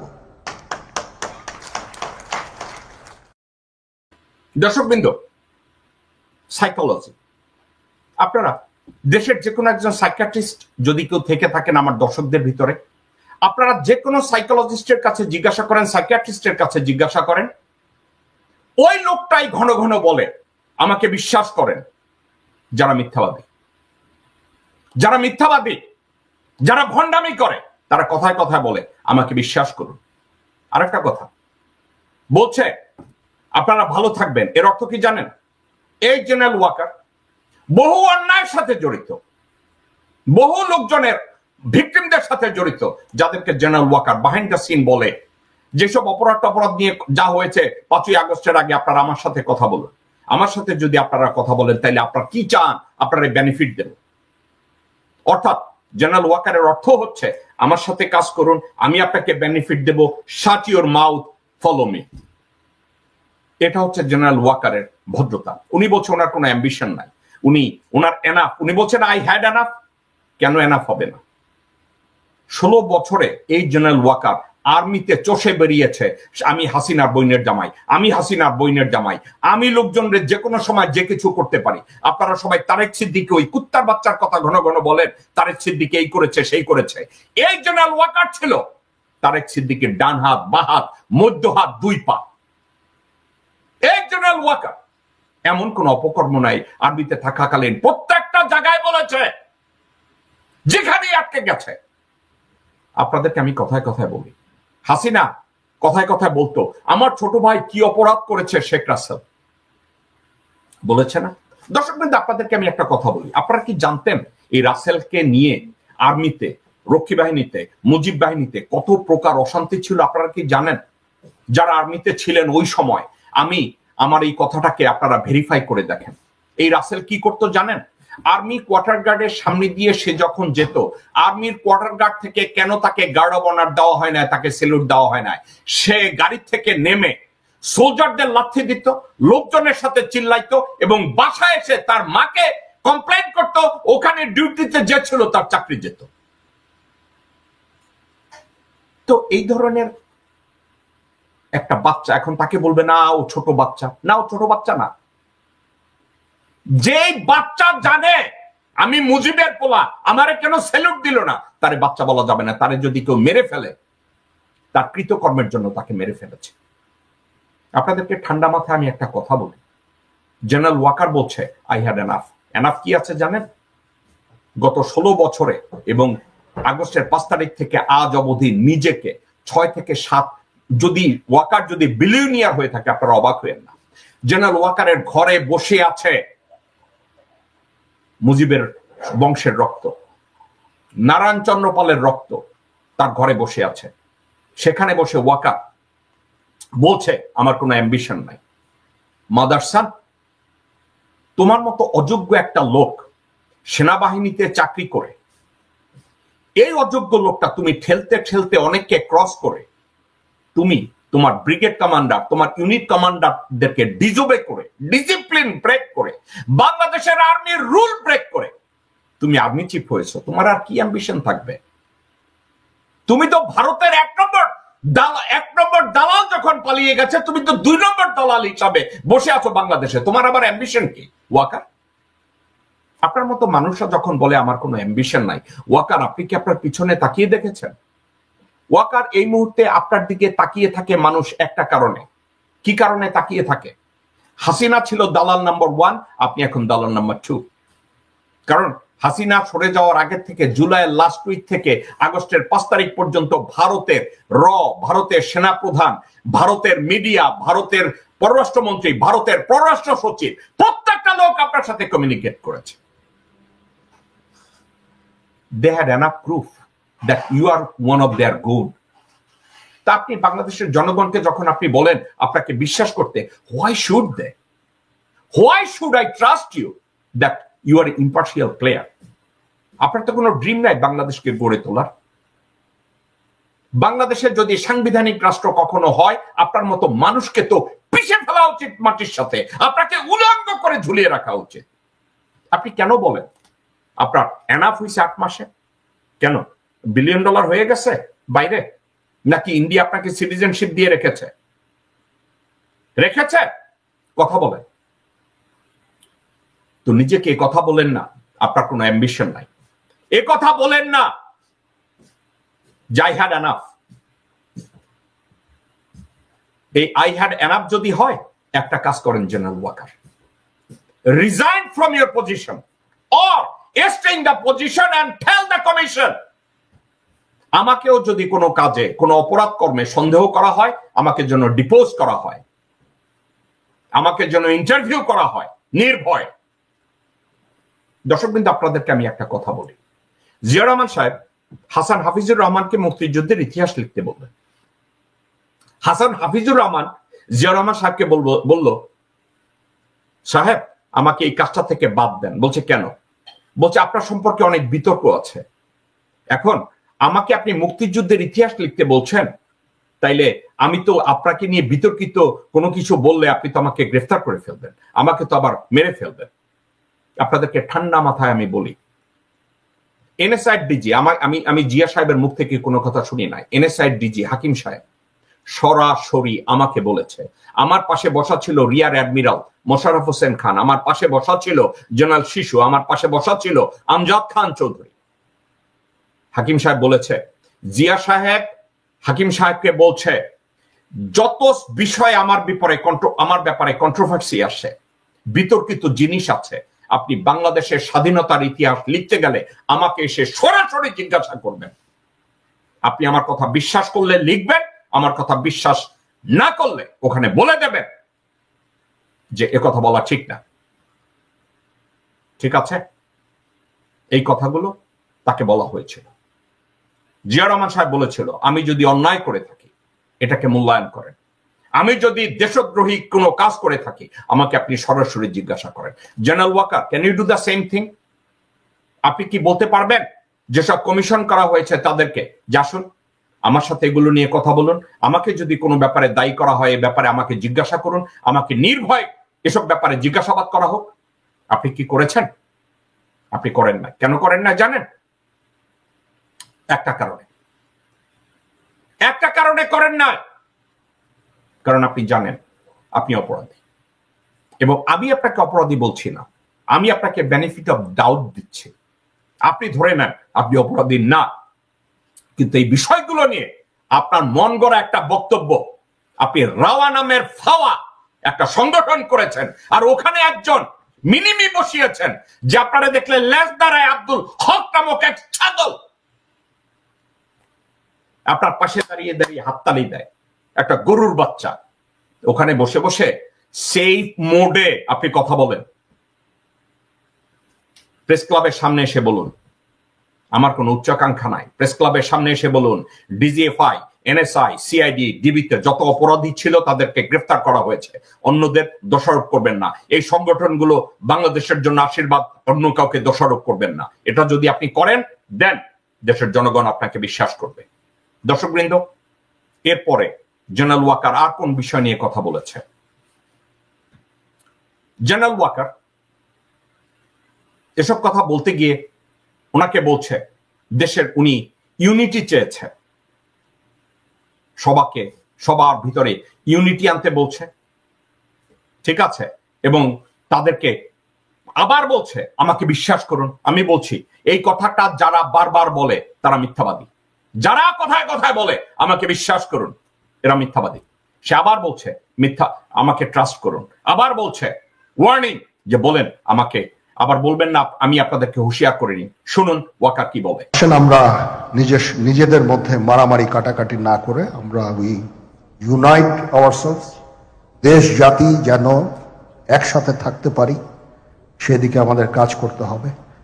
আমাদের মধ্যে মতের বিরোধ থাকতে পারে, চিন্তা চেতনার বিরোধ থাকতে পারে, কিন্তু দিন শেষে যেন আমরা সবাই দেশ এবং জাতির দিকে খেয়াল করে আমরা যেন এক থাকতে পারি।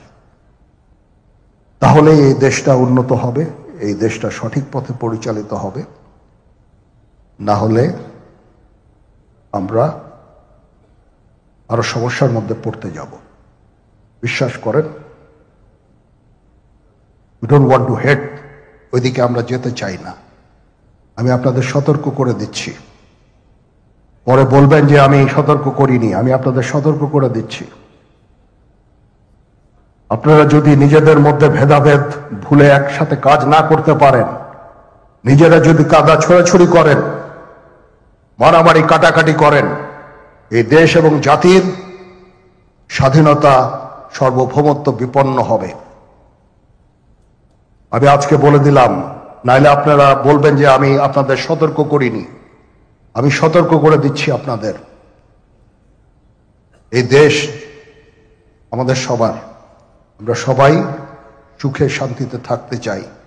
আমরা চাই না হানাহানি, কাটাকাটি, মারামারি। সেই উদ্দেশ্যে আমি কাজ করে যাচ্ছি, আমরা কাজ করে যাচ্ছি। আমাদের সেনাবাহিনীর প্রতি আক্রমণ করেন না।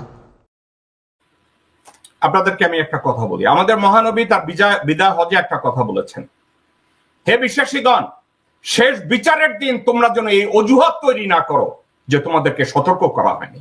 এটা ছিল আমাদের মহানবী রাসূল পাক সাল্লাল্লাহু আমাদের মহানবী রাসূল পাক সাল্লাল্লাহু আলাইহি ওয়াসাল্লাম উনি এই কথাটা উনি বলেছেন বিদায় হজে। আজকে জেনারেল ওয়াকার এই কথাটাকে কতবার বলছে। আপনাদেরকে এটা বলবেন না যেন আপনাদেরকে সতর্ক করা হয়নি। তার কথা হচ্ছে আমরা সবাই একত্র হয়ে কাজ করব। একত্র হয়ে কাজ করার অর্থ বুঝেছেন? আওয়ামী লীগকে গ্রহণ করতে হবে, আওয়ামী লীগের সাথে আপনাদেরকে কাজ করতে হবে, গুমকারীদের সাথে আপনাদেরকে কাজ করতে হবে, ধর্ষণকারীদের সাথে আপনাদের কাজ করতে হবে, অপরাধীদের সাথে আপনাদেরকে কাজ করতে হবে। আপনাদের ভিতরে এই ঝগড়াঝাটি করা যাবে না। বিএনপির যারা ভারত নীতিতে বিশ্বাস করে তাদের সাথে আপনাদের কাজ করতে হবে। আর্মি, নেভি, এয়ারফোর্সে, ডিজিএফআই তে, এনএসআই তে যারা ভারতের পক্ষে কাজ করেছে, হাসিনার পক্ষে কাজ করেছে, তাদের সাথে আপনাদেরকে কাজ করতে হবে। এবং কথায় কথায় সে বারবার বলছে আঙ্গুল জাগিয়ে। আমি যদি জিজ্ঞাসা করি, ওয়াকার, আপনি একটা প্রজাতন্ত্রের কর্মচারী, দেশের ট্যাক্স পেয়ারদের পয়সায় আপনি বেতন পান, আপনার মতো লোক আঙ্গুল জায়গায় কার কাছে? আপনি আঙ্গুলটা কাকে দেখাচ্ছেন? কাকে দেখাচ্ছেন জেনারেল ওয়াকার? এই আঙ্গুলটা দেখানোর মতো আপনার পজিশন? দেশে কি মার্শাল ল চলছে? দর্শকবৃন্দ, I have just give me 1 second. দর্শকবৃন্দ,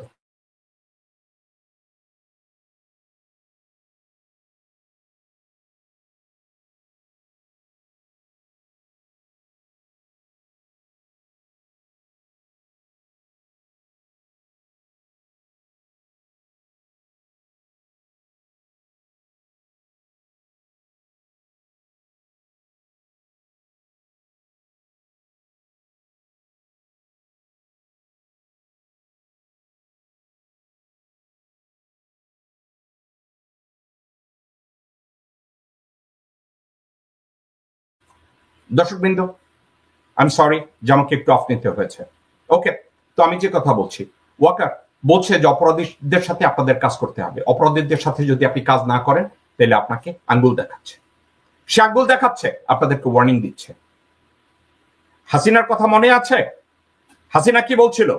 বাংলাদেশে এমন কোন শক্তি নাই যারা আমাকে মোকাবেলা করে, আওয়ামী লীগকে ক্ষমতা থেকে সরায়। খেয়াল আছে? জেনারেল ওয়াকার এখন সেই আঙ্গুল দেখাচ্ছে। তাহলে কি হাসিনার ছায়া ওয়াকারের উপরে? কারণ ওয়াকারের ঘরে আছে হাসিনার রক্ত। ওয়াকারের ঘরে আছে এক বেটি যে নারায়ণচন্দ্র পালের বংশধর, সে ওখানে বসে ওয়াকারকে বলছে এটা করতে হবে, এটা করতে হবে। তার সাথে হাসিনার প্রত্যেক দিন কথাবার্তা হয়। আজকের ওয়াকার আঙ্গুল দেখাচ্ছে আর বলছে বিশ্বাস করুন।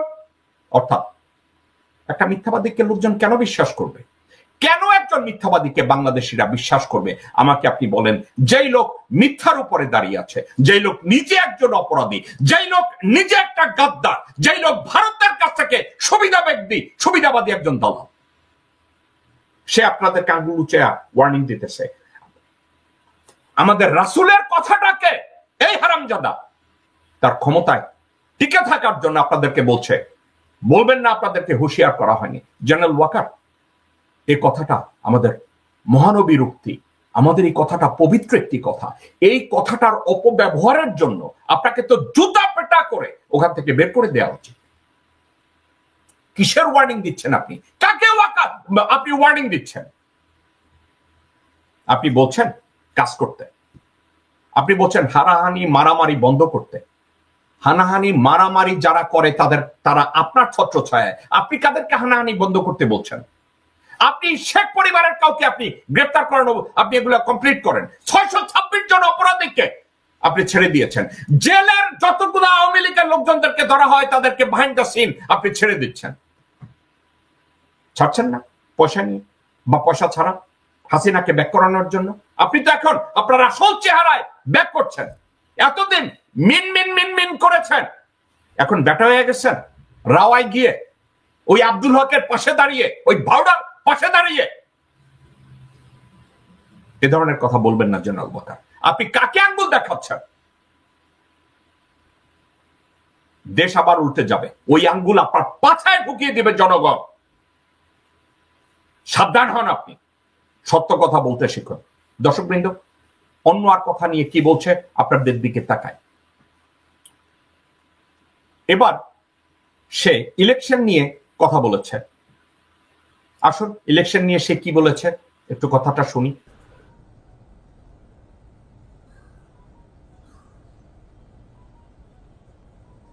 তদন্ত কমিশন হচ্ছে আবার আরেকটা। আমাদের সর্বদা আমরা চেষ্টা করব তদন্ত কমিশনকে সহায়তা করতে। এ ধরনের সাহায্য সহযোগিতার প্রয়োজন হয় আমরা করব। আমরা দেশে একটা ফ্রি ফেয়ার অ্যান্ড ইনক্লুসিভ একটা ইলেকশনের জন্য দিকে ধাবিত হচ্ছে এবং তার আগে যে সমস্ত সংস্কার করা প্রয়োজন অবশ্যই সরকার সেদিকে খেয়াল করবেন।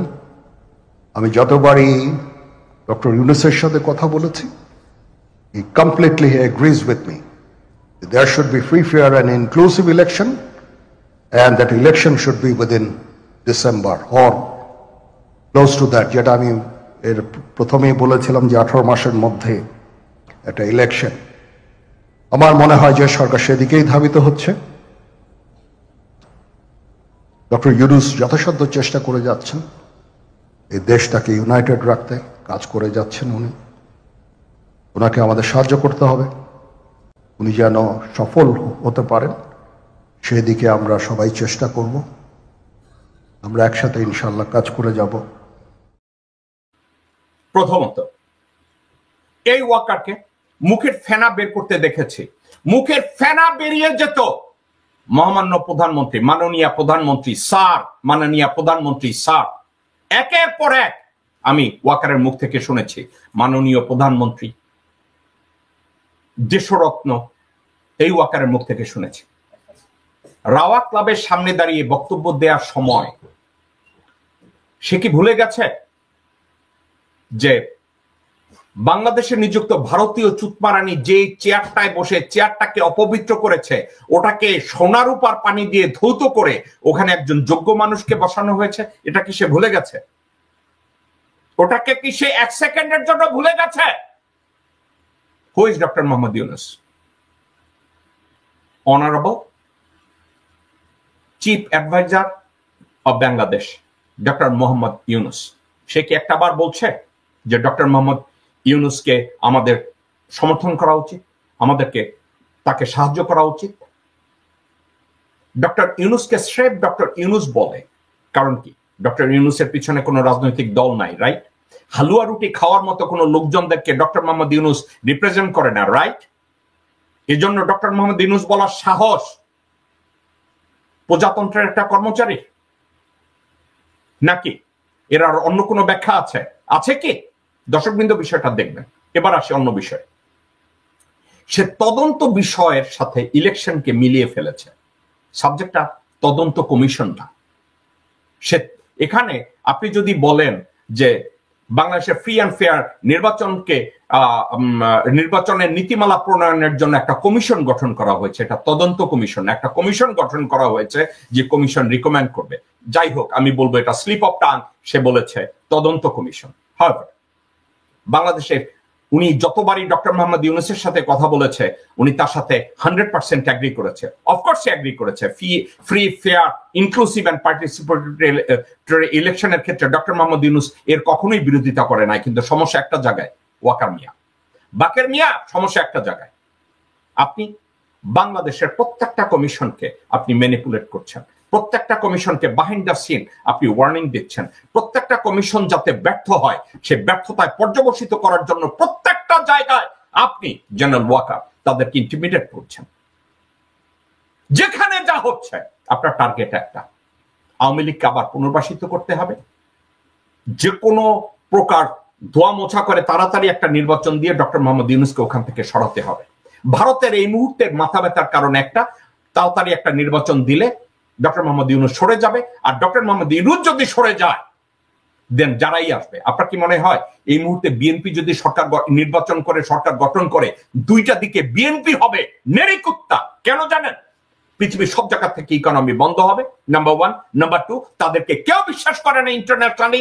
নাম্বার 3, ইউরোপ এবং আমেরিকায় বিএনপি হলো টিয়ার 3 টেররিস্ট অর্গানাইজেশন। নাম্বার 4, বিএনপির যে সরকার প্রধান হবে, মোদি তারে কান ধরে উঠবস করাবে, আর মোদি তারে কান ধরে উঠবস করাইতে ওয়াকারকে তারা ব্যবহার করবে। দর্শকবৃন্দ, আপনারা আমার কথা শুনেছেন। এই মুহূর্তে যদি যেন তেন একটা নির্বাচন হয়, সেক্ষেত্রে যদি বিএনপি সরকার গঠন করে, ওই সরকার প্রধান বেগম জিয়া বা তারেক জিয়া অথবা মির্জা ফখরুল, তাদেরকে কান ধইরা উঠবস করাবে কে? ভারত। নিজ হাতে মোদি করাবে না, ওয়াকার দিয়ে করাবে। তো এখন ওয়াকার বলছে free fair and participatory election, সে বলছে। এখন সেক্ষেত্রে ডক্টর মোহাম্মদ ইউনূস তার সাথে একমত। একটা কথা বলি, আপনি কি চিন্তা করছেন যে মনিউদ্দিন যেভাবে ফখরুদ্দিনের সামনে পিস্তল উঁচে যাইয়া কতগুলা চোর ছাসর গুন্ডা বদমাইশ যাইয়া ওইখানে তারা বুঝাইতো, এখন ডক্টর মোহাম্মদ ইউনূসের ক্ষেত্রে এটা করা হবে? ডক্টর মোহাম্মদ ইউনূস ওই মালই না। আপনি কি মনে করছেন ডক্টর মোহাম্মদ ইউনূস ওই মাল, যে মাল ফখরুদ্দিন ছিল? ডক্টর মোহাম্মদ ইউনূস ওই মালই না। আপনি এই কাজ করার কথা চিন্তা করতেছেন, বাস দিয়ে আপনারা ছেড়ে দেব। ডক্টর মোহাম্মদ ইউনূস বাংলাদেশ থেকে অন্য কোনো জায়গায় যে যদি মুখ খুলে আপনি এই করছেন, আপনার পুক কি ক্যালকাটার বিশ্বপারে যে ঠেকবো। আপনি ডক্টর মোহাম্মদ ইউনূসে শুধু ডক্টর ইউনূস বলছেন, ওখানে আপনার মহামান্য প্রধান উপদেষ্টা বলতে আপনার কষ্ট লাগছে?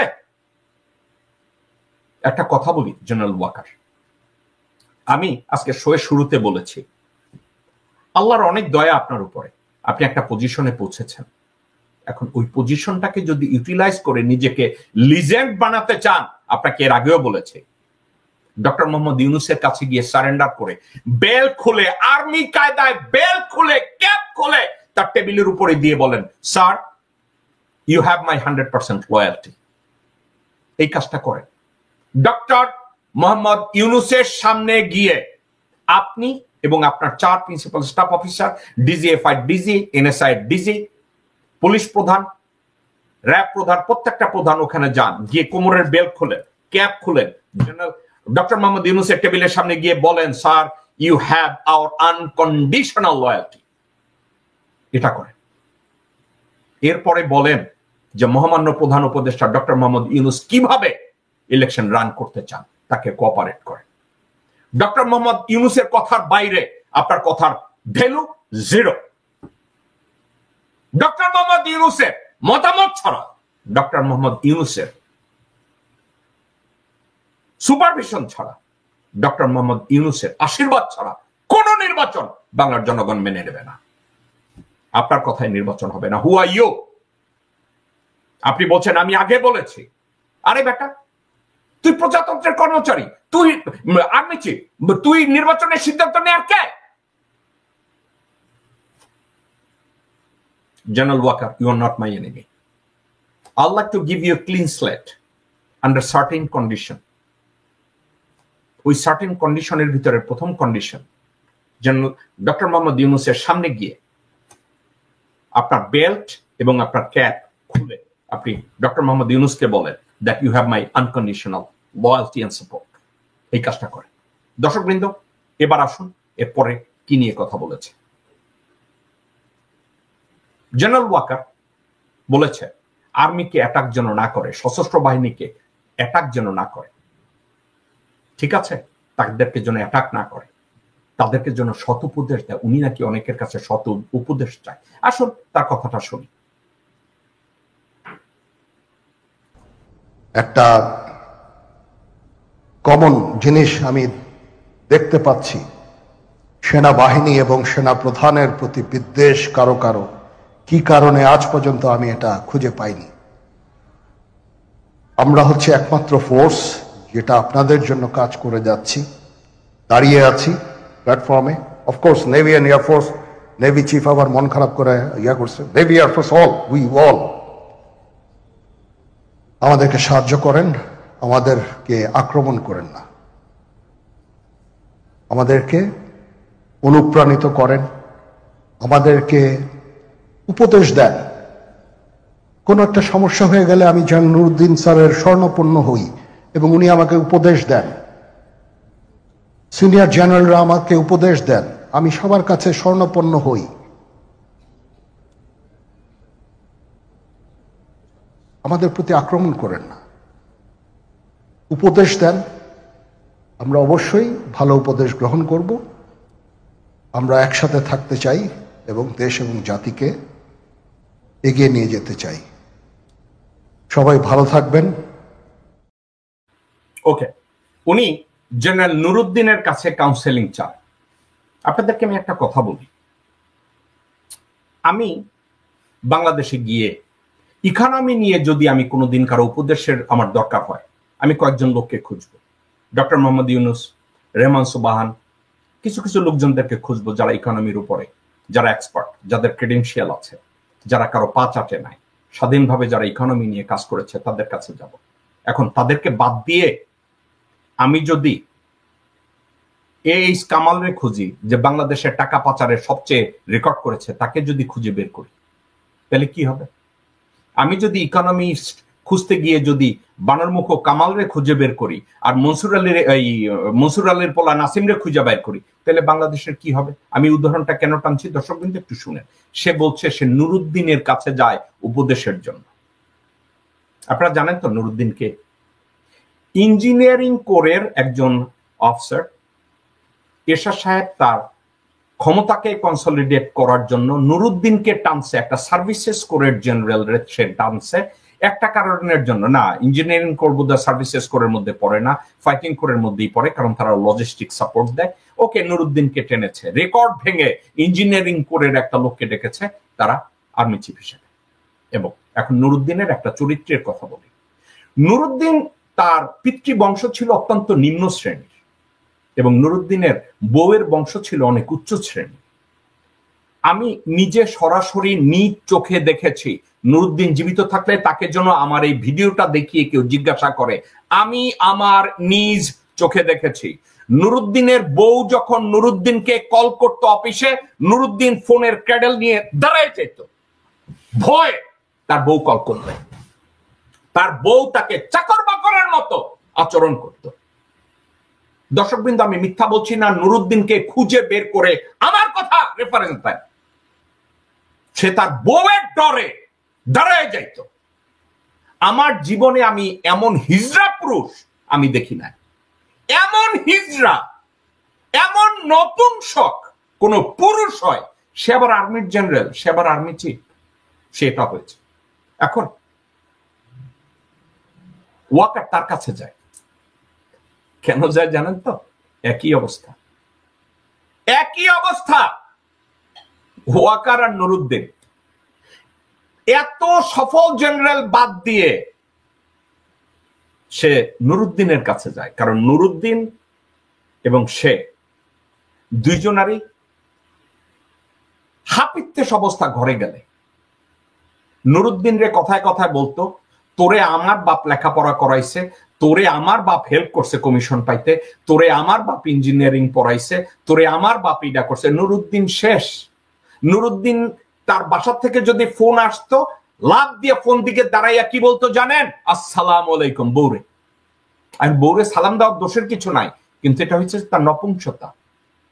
স্ত্রৈণ যে শব্দটা আছে, ভাওড়া, ওইটা ছিল নুরুদ্দিন। আর ওয়াকার হইছে ওয়াকারের আইডল, রোল মডেল হয়েছে নুরুদ্দিন। এই জন্য নুরুদ্দিনের কাছে সে উপদেশের জন্য চায়। ওয়াকারের তার বউ কি বলে জানেন তো? হালার তুই মেজর হওয়ার যোগ্য ছিলেন না, তোরে মেজর বানাইছি। হালার তুই কোনো জায়গায় বিদেশে লেখাপড়া করার ভর্তি পরীক্ষায় তুই কোনো জায়গায় পাশ করিস না, আমার বাপ তোরে এইটা করাইছে। হালার তোর লেফটেন্যান্ট কর্নেল হওয়ার কথা না, তুই মুজিব ফ্যামিলির জামাই দেখে তোরে বানাইছে। আপনি মনে করেন ওয়াকারের কোনো ব্যক্তি জীবন আছে? ওয়াকার, আমি যে কথাগুলো বলছি এগুলো কি মিথ্যা কথা? আমি শুনেছি ঘরের ভিতরে আপনার নিজের চা বানাইয়া খাইতে হয়, আপনার কাজের বেটিরা আর আশেপাশের লোকজনরা আপনারা যদি কিছু না দেয়, আপনার বউ আপনার জন্য কিছু করে না, আপনি কান্দেন ঘরের মধ্যে বৈশা। আপনি যদি নামাজের কাপড়ে কোনোদিন কান্দেন, বোধহয় এই জন্য কান্দেন যে আল্লাহ আমি মইরা যাই না কেন। আমার মনে হয় আপনি কান্দেন এই জন্য, অথচ লোকজন মনে করে আপনি দেশের জন্য কান্দেন। কিছু বলদ ছলদ আছে অনলাইনে যারা বিশ্বাস করে আপনি দেশের জন্য কান্দেন, কিন্তু আসলে তো আপনি কান্দেন আপনার বউয়ের অত্যাচার, যে আপনি কিছু করতে পারছেন না। হবে এখন আপনি আরেকটা কথা বলছেন অনলাইনে না বাংলাদেশের ভিতরে, বলছেন আর্মিকে আপনারা অ্যাটাক করেন না। আপনি তো আমরা জন্য যারা অ্যাটাক করে তার জন্য আপনাকে সৎ উপদেশ দেয়, এই তো আপনি এই কথা বলছেন, আপনাকে জন্য সৎ উপদেশ দেয়। ওকে, তাহলে সৎ উপদেশ এইটা, আপনাকে অ্যাটাক করার পিছনে প্রথম কারণ হচ্ছে you are not honest to the citizen of Bangladesh, you are not honest towards the position of the chief of army staff, you are not honest and loyal to the head of the government, and you are not truthful to the people, you are not truthful to yourself. You are just one hypocritic bastard. You are just one of the bastard who is hypocrite. এখন আমাদের সবার কি উচিত বাংলাদেশের সশস্ত্র বাহিনীকে undermine করা? Of course না। আমাদের সবার কি উচিত সশস্ত্র বাহিনীকে সম্মান দেখানো? Of course yes. আমাদের সবার কি উচিত সশস্ত্র বাহিনীকে রেসপেক্ট করা? অফকোর্স। তাইলে আমরা যারা সমালোচনা করি, ওয়াকারকে যারা পছন্দ করি না, তিন বাহিনীর প্রধান যাদেরকে আমরা পছন্দ করি না, যাদের কথাবার্তাকে আমরা বিশ্বাস করি না, কেন করি না? একটা কারণে। দর্শকবৃন্দ, ফার্স্ট, সেকেন্ড, থার্ড লেয়ার এদের কাউকে বিশ্বাস করার আমার কোনো কারণ নাই। 2017 সালের 8ই এপ্রিল হাসিনা মাগি ভারতের সাথে প্রতিরক্ষা এমওইউ স্বাক্ষর করেছে। ওই প্রতিরক্ষা এমওইউর সংজ্ঞায় বাংলাদেশের তিন বাহিনী ভারতের সেন্ট্রাল কমান্ডে, এবং ওয়াকার ওটাকে জীবিত রেখেছে। ওটাকে জীবিত রেখেছে বলে দ্বিবেদী তাকে ম্যানিপুলেট করে, তাকে অর্ডার করে কোনো কাজ করার জন্য। আপনার মনে আছে বিক্রম মিস্ত্রি এসে ওখানে বলে গেছে এইটা করা যাবে, এইটা করা যাবে না, এই জন্য ওয়াকার কে এই অর্ডার তারা দেয়, এবং তারা এই অর্ডারটা ওখানে সে পালন করে। আমি জানি না এই ওয়াকারকে কেন লোকজন বিশ্বাস করবে বা বলবে হ্যাঁ তোমাকে আমরা বিশ্বাস করি এবং তোমার কথার জন্য তোমাকে আমরা এই সৎ উপদেশ দেব। জেনারেল ওয়াকার, আপনি বলেছেন আপনাকে সৎ উপদেশ দিতে, আপনাকে আমি সৎ উপদেশ দেই। এই মন্তব্যের জবাবে আপনার সৎ উপদেশ হলো এটা, আপনি ডিজিএফআই, এনএসআই, সিআইডি, ডিবি এবং আর্মিতে যত লোকজন আছে যারা গুম, খুন, হত্যাকাণ্ডের সাথে জড়িত ছিল, তাদের প্রত্যেককে আপনি গ্রেফতার করুন, কোয়ার্টার গার্ডে ভরেন, ভরার পরে আপনি প্রেস ক্লাবে গিয়ে একটা প্রেস কনফারেন্স করেন, অথবা আইএসপিআর দিয়ে একটা প্রেস রিলিজ দেন, যে প্রেস রিলিজে লেখা থাকবে যে যারা অপরাধী তাদেরকে গ্রেফতার করা হয়েছে। এখন ডিজিএফআই, এনএসআই, ডিবি, সিআইডি অপরাধী মুক্ত। এদেরকে আপনারা দোয়া করুন, এদেরকে আপনারা সাপোর্ট করুন, আমাদেরকে আপনারা উপদেশ দেন, আমাদেরকে সমালোচনা করেন না। This is your first phase. Second phase, আপনি কোমরের বেল খুলে, ক্যাপ খুলে ডক্টর মোহাম্মদ ইউনূসের সামনে গিয়ে আলটিমেট লয়ালটি, আনকন্ডিশনাল লয়ালটি, আপনি ওখানে যান, এটা করেন। এবং এটা ওখানে কতগুলো ক্যামেরা রাখেন, ওই ক্যামেরায় যেন আমি বা দেশের 20 কোটি মানুষ দেখতে পায় যে আপনি ওখানে এই লয়ালটিটা দিয়েছেন। এই কাজটা আপনি করেন, দেন আপনার কথাকে মানুষ রেসপেক্ট করবে। আদারওয়াইজ আপনি যত বলেন যে আপনি নুরুদ্দিনের কাছে যান অথবা কারো কাছে যান, এর কোনো ভ্যালু নাই। জনগণ আপনার কথা বিশ্বাস করে না। আমি জেকব মিল্টন আপনার কথা বিশ্বাস করি না। আর আরেকটা কথা যদি আপনি পারেন, আর একটা কাজ যদি আপনি পারেন, আমি জানি আপনার করার মতো এটা গুড্ডা আপনার নাই, আমার সামনে আপনি আঙ্গুল জাগাতে পারবেন না, আপনি পারবেন না। আঙ্গুল জাগানোর মতো গুড্ডা আমার সামনে আপনার নাই। যদি আপনি দেখাতে চান, বি মাই গেস্ট, আমার সামনে আসুন, আপনাকে আমি অসম্মান করব না। আপনাদেরকে আমি হার্পিক মজুমদার নামে একটা ইউজলেস একটা লোককে আমি ইন্টারভিউতে এনেছিলাম। আমি সাকিব নাগরিক টিভিতে আমি করেছিলাম, ওই ইন্টারভিউটা আপনি দেখবেন। আমি হার্পিক মজুমদারকে অসম্মান করিনি। আমি information against information, education against education, politics against policy. আপনি যদি আমার সাথে ইন্টারভিউ করার মতো গুড্ডা থাকে, আপনি হিপোক্রেট না এটা প্রমাণ করার জন্য আপনার কাছে যদি রিসোর্স থাকে, অনেস্টি থাকে, দেন লেটস ডু ইট। দর্শকবৃন্দ, এবার জেনারেল ওয়াকারের শেষ ভিডিওটা আমরা দেখব এবং এই শেষ ভিডিওটার উপরে আমার অ্যানালিসিস করব এবং এই ভিডিওটার উপরে আমি আরো ছোট্ট 2টা ক্লিপ দেখাবো। তারপরে আজকের এই লাইভ শো আমি কনক্লুড করব। আসুন আমরা যে ভিডিওটা এখন দেখব, এটা হচ্ছে জেনারেল ওয়াকার তার সারা জীবনের ভন্ডা, নাকি সামরিক আইন প্রশাসকের কথা, না দেশের প্রধান বিচারপতির কথা, নাকি প্রধানমন্ত্রীর কথা, নাকি প্রেসিডেন্টের কথা। সে বলছে বিচারে আমি এইটা করেছি, আমি তাদেরকে আরো দেব, আমি তাদেরকে এটা করতে বলেছি, আমি তাদেরকে এই নির্দেশ দিয়েছি, আমি একটা বোর্ড তৈরি করে দিয়েছি একজন লেফটেন্যান্ট জেনারেল আন্ডারে। এটা কি কোনো জেনারেল ওয়াকার কি বাংলাদেশের চিফ এক্সিকিউটিভ, নাকি সে দেশের প্রধান বিচারপতি, নাকি প্রধানমন্ত্রী অথবা প্রধান উপদেষ্টা, নাকি সে প্রেসিডেন্ট? কোনটা? ধরে নেই সে সেনাপ্রধান এবং প্রজাতন্ত্রের সে কর্মচারী, সে একজন সৈনিক। তার এই কথাগুলো বলার কি এখতিয়ার আছে জেনারেল ওয়াকার? আপনার কি কথা বলার এখতিয়ার আছে? আপনি যে বলবেন আমি নির্দেশ দিয়েছি, আমি তাদেরকে ছাড় দিয়েছি, আমি তাদেরকে আরো দেব, এটা দেওয়ার মতো আপনার জুরিসডিকশন, এটা কি আপনার আপনার যে ক্ষমতা, আপনার যে জব ডিসক্রিপশন, তার মধ্যে কি এটা পড়ে? আপনি কি এটা করতে পারেন? আপনি কিভাবে কথা বলতে পারেন? আপনি এটা করে আপনি কি আর্মি ডিসিপ্লিন ভঙ্গ করেন না? আপনাকে কি এই বক্তব্যটার জন্য আপনাকে কি গ্রেফতার করা যায় না? বাংলাদেশের সংবিধান লঙ্ঘনের জন্য আপনাকে গ্রেফতার করা যায় কিনা, নাম্বার 1। নাম্বার 2, সে বলেছে যে বিডিআর পিলখানা ম্যাসাকারের সাথে জড়িত ছিল স্রেফ বিডিআর এ কর্মরত সিপাহীরা, বিডিআর এ কর্মরত লোকজনরা। এটা বলে সে বলছে ফুল স্টপ। জেনারেল ওয়াকার, এটাই হচ্ছে মিউটিনি। কি জানেন? এটাই হচ্ছে দেশদ্রোহিতা। কেন জানেন? আপনার এই কথা বলার পরে বাংলাদেশে আর কোন তদন্ত কমিশন থাকে? জেনারেল ওয়াকার, আপনি এই কথা বলার পরে যে ঠুটো জগন্নাথ কমিটি করেছে, কমিশন করেছে ফজলুর রহমানের নেতৃত্বে, ওটার আর কোনো ক্ষমতা আছে? আপনি তো এই তদন্ত শেষ করার আগে কনক্লুড করে দিছেন কারা অপরাধী। এর অর্থ কি জানেন? এটা প্রমাণ করে আপনি বিডিআর হত্যাকাণ্ডের বিচারটা যাতে না হয়, সার্বিকভাবে আপনি এই ষড়যন্ত্রে লিপ্ত। এই ষড়যন্ত্রের সাথে you are one of the কুশীলব।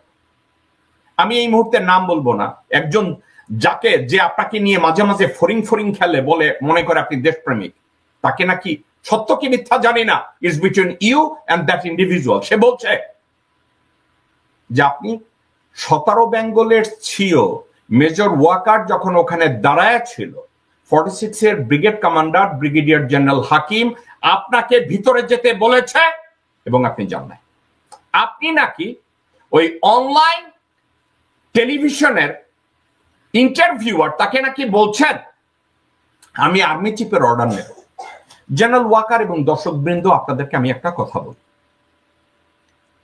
আর্মির চেইন অফ কমান্ডে একজন সিপাহীকে যদি একজন হাবিলদার, যে কখনো কখনো প্লাটুন কমান্ডারের দায়িত্ব পালন করতে পারে, সে যদি অর্ডার দেয় গুলি করার জন্য মাঠে, যুদ্ধের মাঠে, জরুরি অবস্থায়, ওই আর্মি সিপাহের দরকার নাই আর্মি চিফ কি বলছে। ওই আর্মি সিপাহীর কাছে ওই হাবিলদার কি বলছে ওইটাই কথা। This is army protocol, chain of command. এখন 17 বেঙ্গল ছিল 46 ইন্ডিপেন্ডেন্ট 46 ইন্ডিপেন্ডেন্ট ইনফ্যান্ট্রি ব্রিগেড, এটার আন্ডারের একটা আন্ডার কমান্ড ইউনিট। এটার কমান্ডার ছিল কমান্ডান্ট জ্যাকব মিল্টনের। এই কথাগুলোর সাথে আমার অনেক চিন্তা ভাবনা মিলে গিয়েছে। আমি বাস্তবতা এমন মনে করি যে সেনাপ্রধান ডক্টর ইউনূসকে পূর্ণাঙ্গ ক্ষমতা দেওয়া হয়নি, বা ডক্টর ইউনূস পূর্ণাঙ্গ ক্ষমতা ব্যবহার করতে পারে না, যার কারণেই এই সমস্যাগুলো দেশে রয়ে গিয়েছে। এটাই হচ্ছে মূল কাহিনী। এই জন্য ডক্টর ইউনূস যদি এগুলো প্রকাশ করে তাহলে দেশে আরও অস্থিরতা শুরু হবে। এই জন্য হয়তোবা তিনি এগুলো প্রকাশ করেন না, কিন্তু দেশের স্বার্থে ডক্টর ইউনূসের একটা রিস্ক নেওয়ার প্রয়োজন। তিনি কি কি করতে পারেন, কি কি করতে পারেন না, সেনাপ্রধানই বা তার উপর কি কি চাপিয়ে দিয়েছে, এগুলো জনগণের সামনে পেশ করা দরকার।